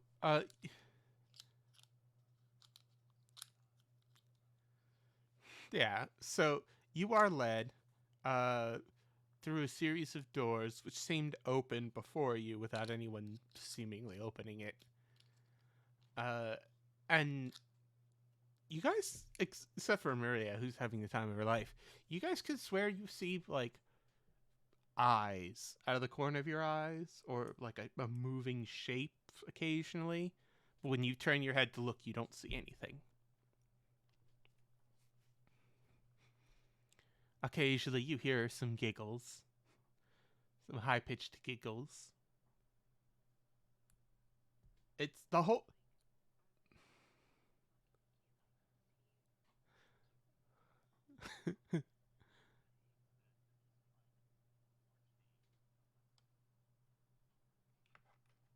At one point, someone or something, flicks Edwin's hair.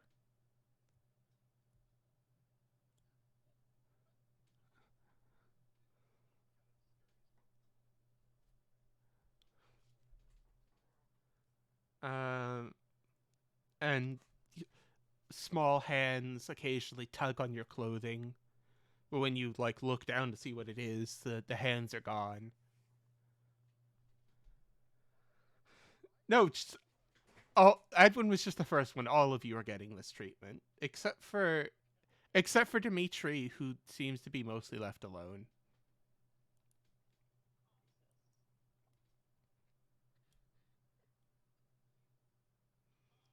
You know, occasionally something will like tink against his armor, but other than that,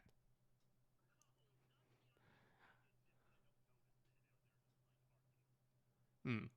So, uh, you guys eventually make your way into what seems like an audience chamber, upon which sits, uh, well, sorry. There's an audience chamber. At the head of the chamber are two thrones. Uh, the thrones are currently empty. However, standing in the middle of the room is a woman of unearthly beauty. Her long, pointed ears uh, seem to perk up at the sight of you, and she, her hair seems to flow down her back and drag along the floor, or nearly drag along the floor as she turns her almost see-through blue dress flowing around her in a kind of delayed action as she turns and greets you and says, "Ah, the newest member of the court. Come in. And I see you brought guests with you. How lovely."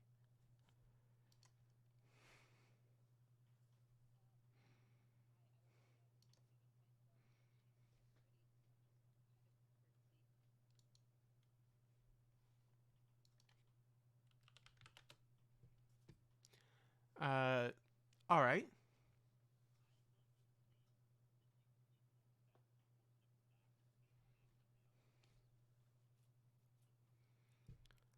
Oh, please. Please come here. Let me see you as she walks up as you stand from your bow from your curtsy, and she holds your hands between holds your cheeks in her hands. She turns her head this way and that. Yes. Excellent bone structure. I see the old world breeding in you.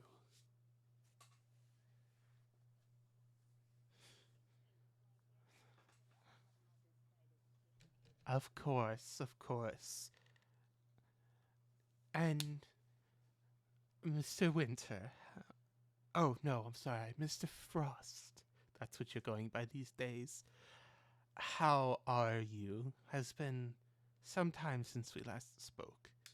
And he just bows deeply to her, sweeping off his hat to the side as his silver tresses fall over his face. And he says, while almost like looking at her feet, he says, "My lady, it has been far too long since I have been graced with your presence. I am but a humble servant on this day, but I bring to you my lady Maria, who is most eager to join us." As he sweeps his hat back onto his head and he stands back up. "My lady Maria, may I present to you Princess Maeve of the Winter Court?" "Yes." "Yeah, I'm not sure what's going on with it."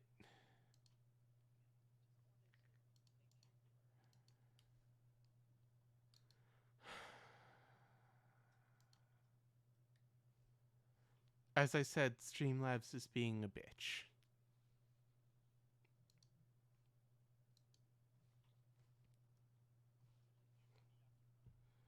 Yeah, I might have to just do that. However, I was hoping to keep it going, but whatever. For now, we'll just do this, and it'll be live for now. So, yes, so he says, "Yes, my lady Maria, may I introduce to you the beautiful Princess Maeve of the Unsung City."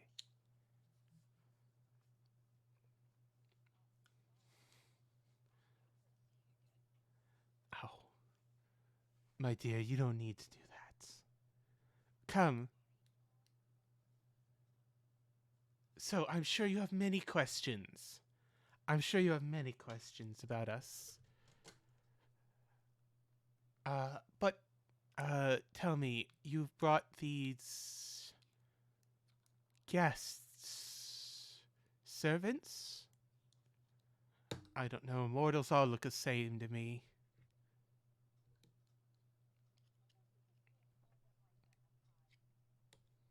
Hmm.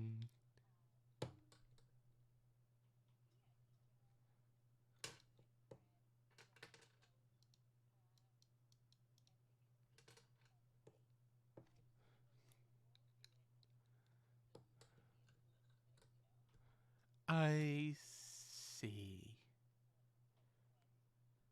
I see.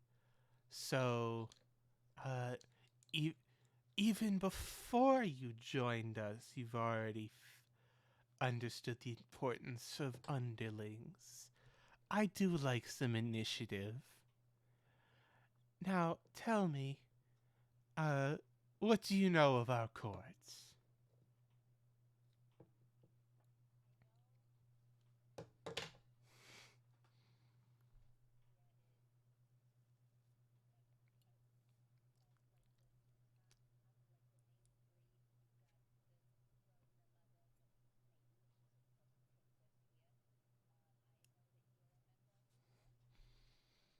Mm, in a sense, yes. There's much internal politics you don't know about, and frankly, you don't need to. It's terribly boring, I assure you. However, since you're going to be a member of our side for some time, I feel it's best if I.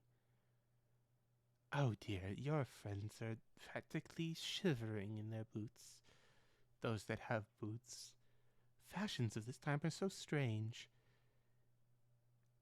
Didn't they dress for a cold climate? I must say, dear, you have very strange taste in servants if they don't even dress properly for the locations they're going to. Uh, However, it is no. Well, I mean it is, but well, for now, I shall. As she waves her hand, and uh, the five of you feel the cold ease up, and now it's like you're standing in like a brisk fall morning, with with with the heater. A small a small token.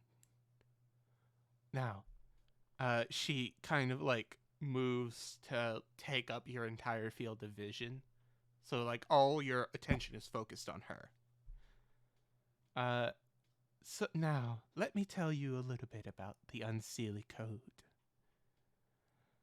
We have a very few simple rules. Um, which you will of course have to spend the remainder of your lifetime trying to internalize. It's not your fault, dear. You just live such a short time. Most never even grasp all of it completely.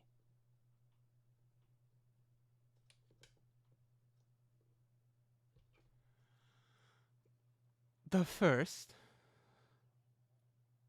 hmm, I'm sure for a mortal you might live for 1 or 2 centuries, which would be astonishing for even your kind, but it's just a blink of the eye. That's beside the point. Has your benefactor, Mr. Frost, taught you anything of our ways, or do I get the honor of telling you it all?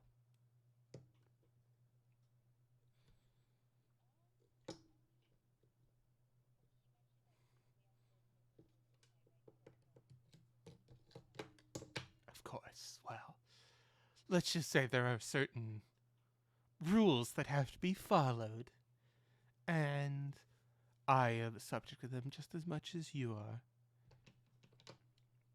While in the court, you must dress a certain way, as is decreed by Queen Mab.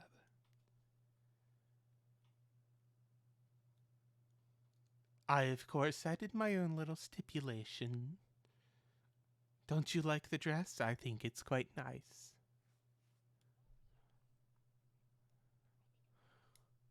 Indeed. So, uh, the first rule you'll have to know in the code is that glamour is free. Glamour is worthless unless it's used. And hoarding the glamour is makes no sense. It's an eternally replenishable resource. As long as humans exist, there will be dreamers, and hence there will always be more glamour. You can acquire as much of it as you want, but never hoard it. Always spend it. Use it. After all, passion comes before duty. Passion is the truest state of life. Follow your instincts and act on your impulses. Live life to its fullest without regard to the consequences. They'll come regardless of what you do.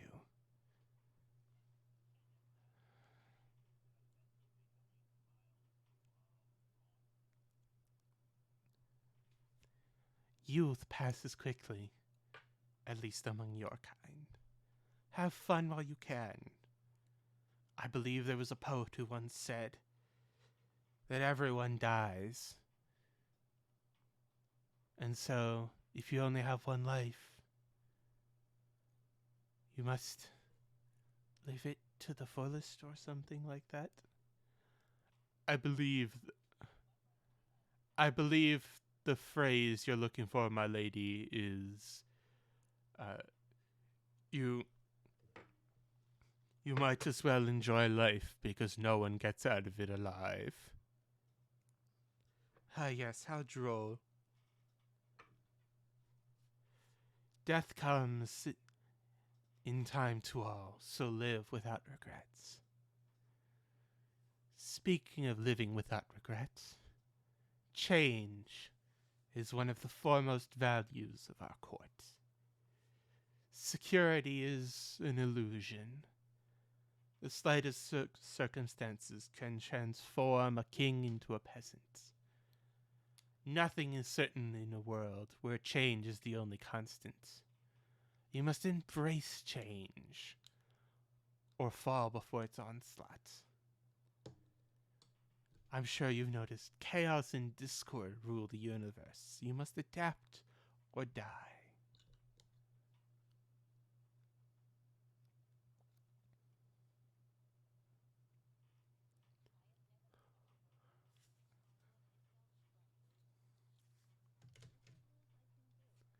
And one final rule. Honor is a lie. Honor has no place in the modern world. It's a fairy tale constructed to cover the essential emptiness behind most traditions. Only through enlightened self-interest can any truth be obtained. That's not to say that you can't follow a code, as we do. But strict adherence to some code of honors or morals, those are for those beneath us. One can act benevolent while still acting in one's self-interest. But your self-interest is most paramount in your mind. This one is always the hardest for mortals to understand, but perhaps if you live long enough, you'll start to catch on to the patterns of the universe.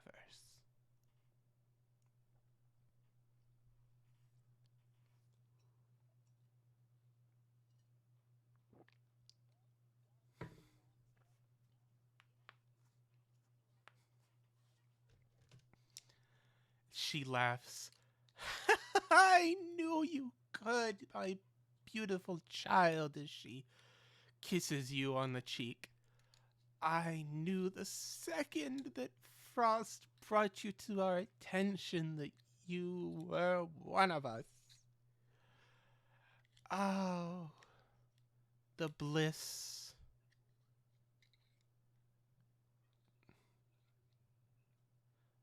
She turns an eye upon you, and you feel a weight settle on you. You shot at a dragon and you've done some pretty stupid shit in your life, but you're positive to the very bones of your body that if you say the wrong thing, you're not gonna walk out of here alive. Your instincts tell you to speak carefully.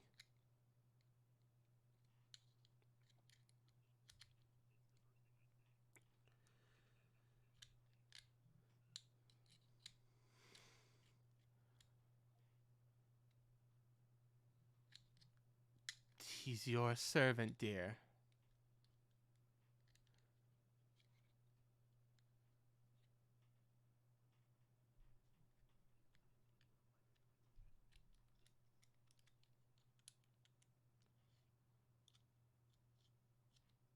Frost kind of like whispers into the air. He's your servant as far as the princess is concerned. So, I'm sorry. Let me phrase. Let me start doing the voice. He's your servant as far as the princess is concerned. So his conduct reflects on you.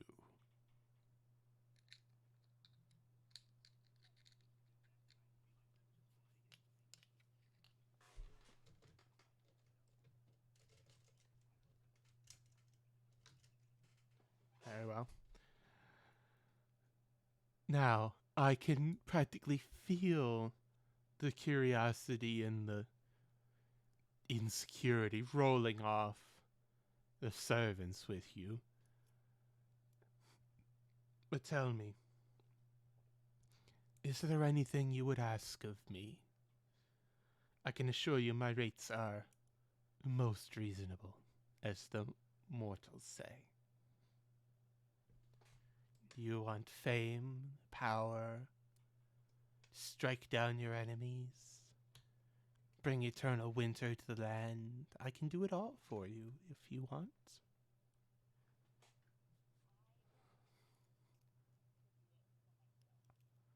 Hmm. Very well. Know that you have but yet to call my name, and I shall answer.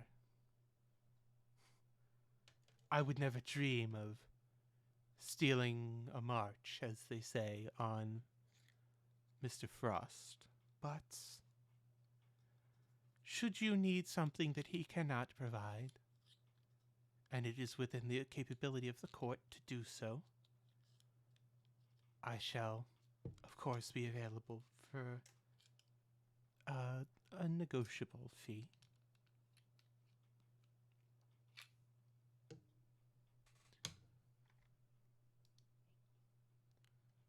Of course, my dear. Now, I believe that you have a. What are they calling them these days? A speakeasy, my lady. Right, one of those charming locations. To run. I know you won't. Your scholar will caution you not to take any gifts from us. She says us in the like the royal we kind of sense. So consider this payment in coin for showing off this fabulous dress. As she claps her hands and a chest floats in carried by two pixies and is deposited in Dimitri's arms.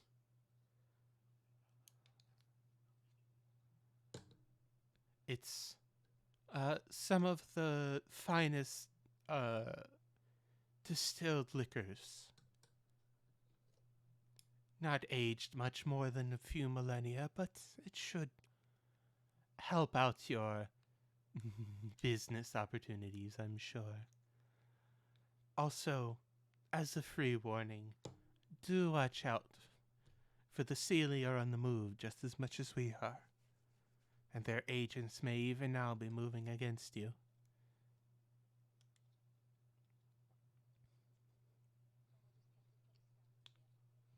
Indeed. If you should ever want to talk to me again, Mr. Frost can tell you how. And with that, Mr. Frost seems to like grab your elbow and give you a gentle tug.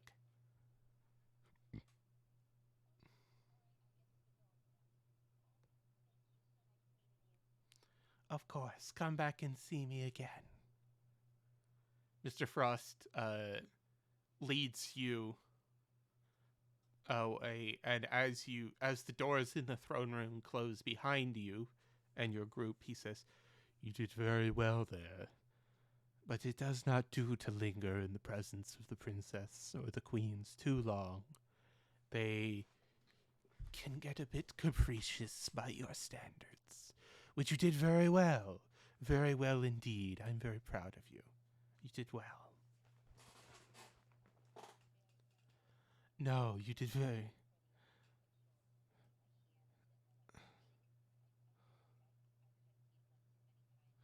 No, you're fine, you're fine. I find it's better to just smile and nod and agree with whatever she says and compliment her often and get out as soon as possibly can.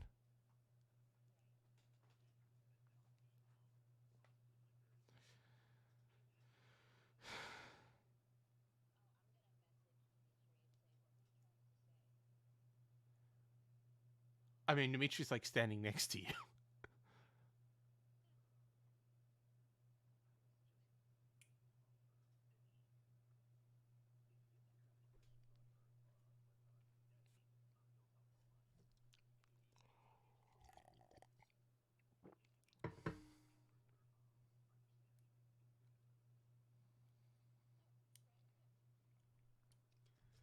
The rest of you have been kind of quiet this time, and I do appreciate you giving them a chance to RP, but you guys can talk if you want.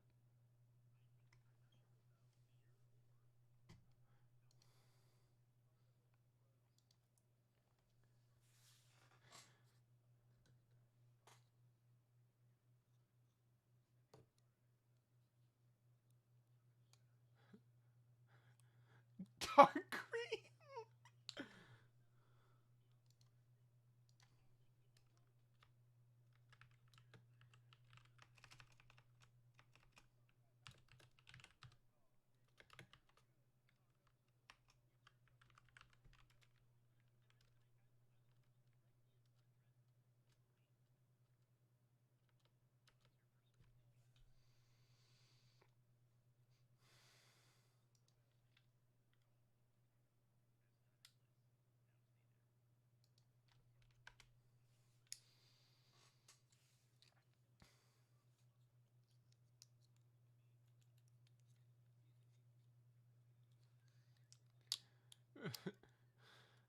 All right.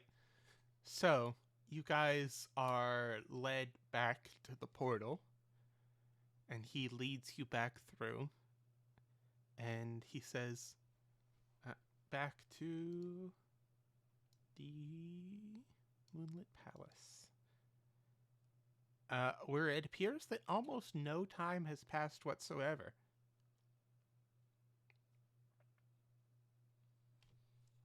And he says, now, my lady, I must leave you.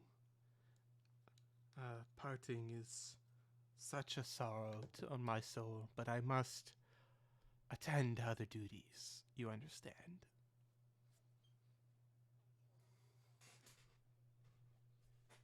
He bows over the hand he's still holding and kisses the back of your knuckles.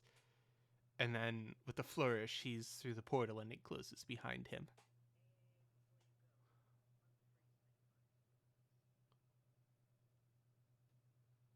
He looks at it and he says, "What would you give me to do that?"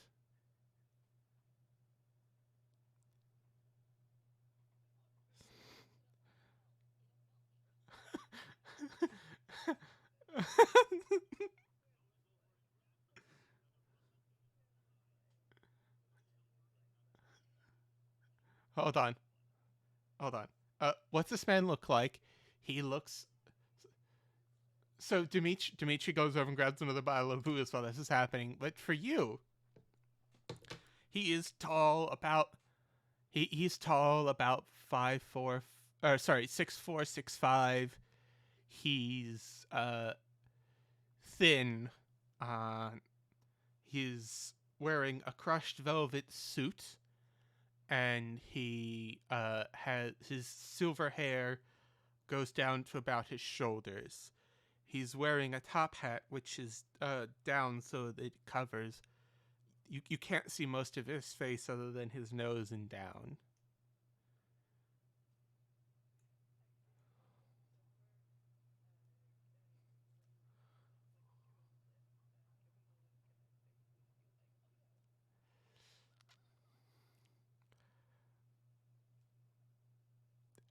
He kind of frowns for a second and he says, "Yes."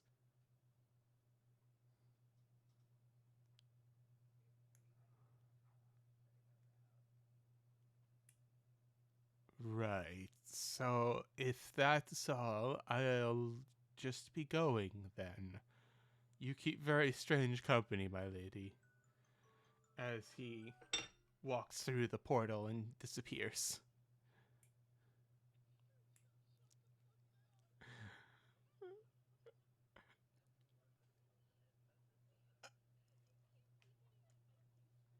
Oh no!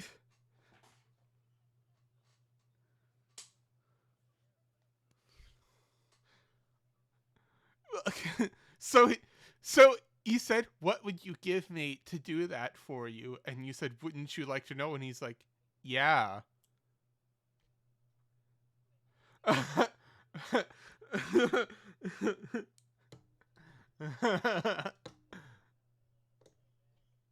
So yeah,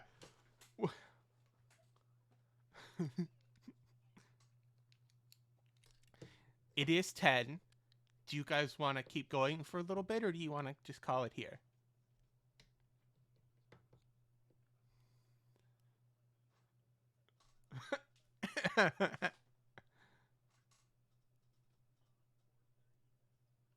Yay! It's 4:35. All right, we should probably stop now then. Yeah. If you guys want to RP for a little bit, we could do that.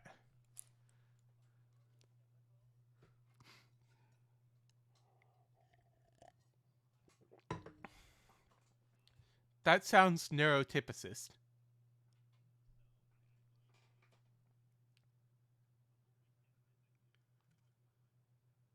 No, I mean, you guys can RP and then we'll finish.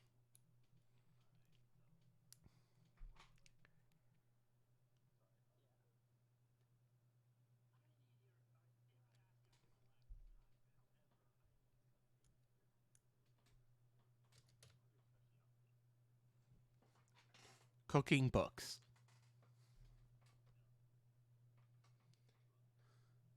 Oh.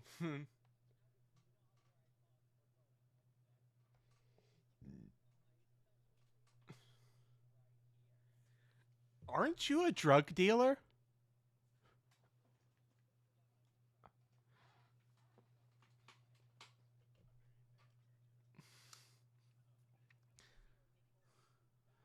Yeah, you haven't exactly made a profit yet, but still.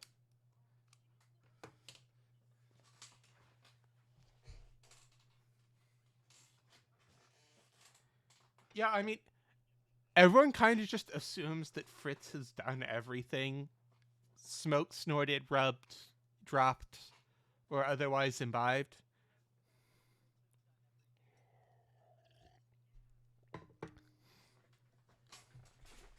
I mean, based on the backstory, it was implied that Fritz had been to wild parties where drugs flowed. So I just assumed that Fritz has been around and tried almost everything.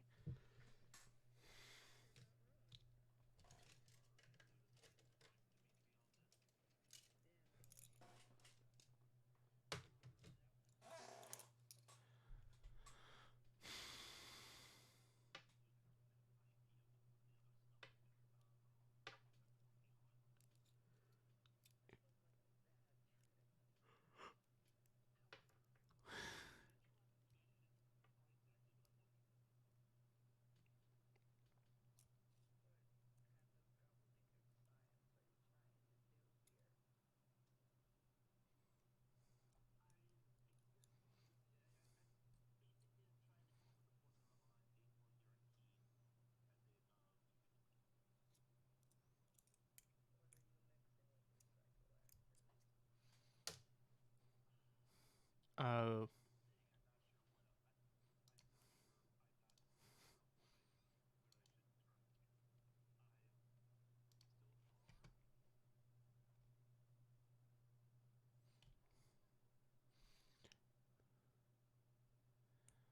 whale semen.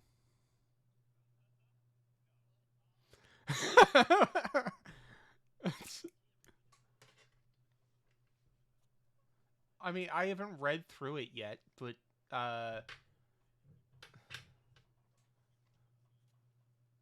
what have I? Maybe.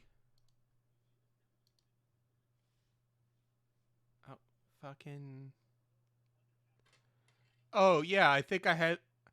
Yeah, I think I have used this list.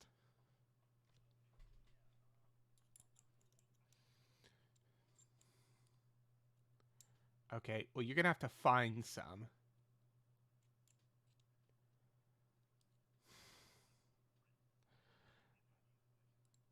Hey, you've used drugs once in your life. Can you find me a dealer?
That seems like weak sauce shit.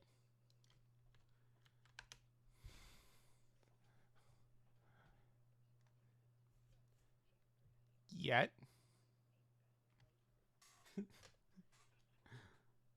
No, that was formerly's job.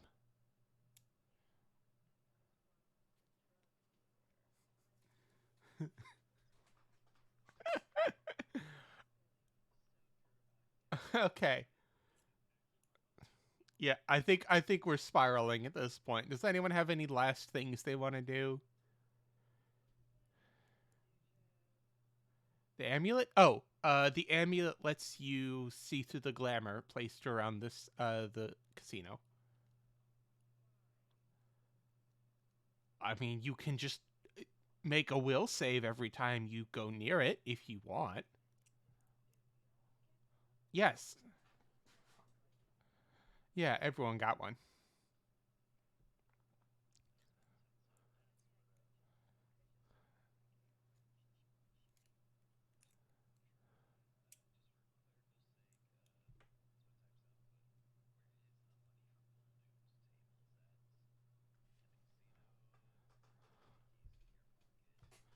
That's up to you. This was the loot from the casino. You guys, I assume it was from the it's it's from the vault in the casino. You guys can take as much as you want.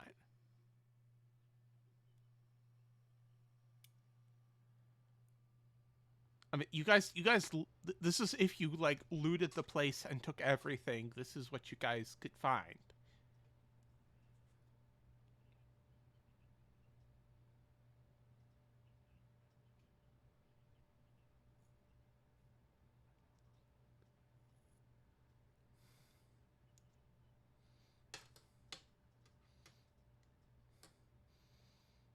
Yeah, yeah, this money is basically what the chips are paid against.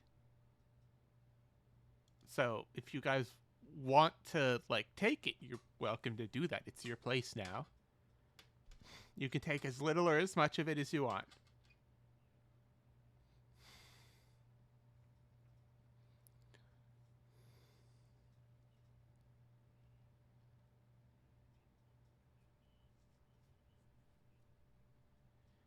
Like I think only one or two of them are actually magically relevant as far as material components go.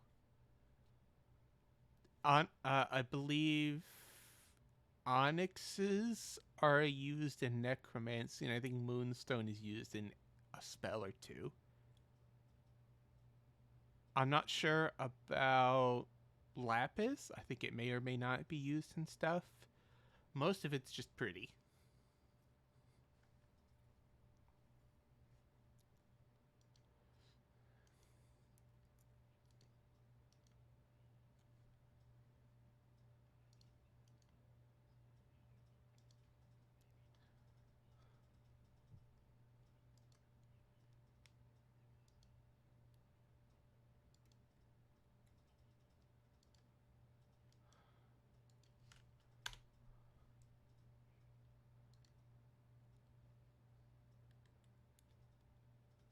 Excellent. So, everyone, we are going to call it here for the night. Thanks everyone for stopping by and for watching the stream at a later time. And we will see you all next time. Bye bye.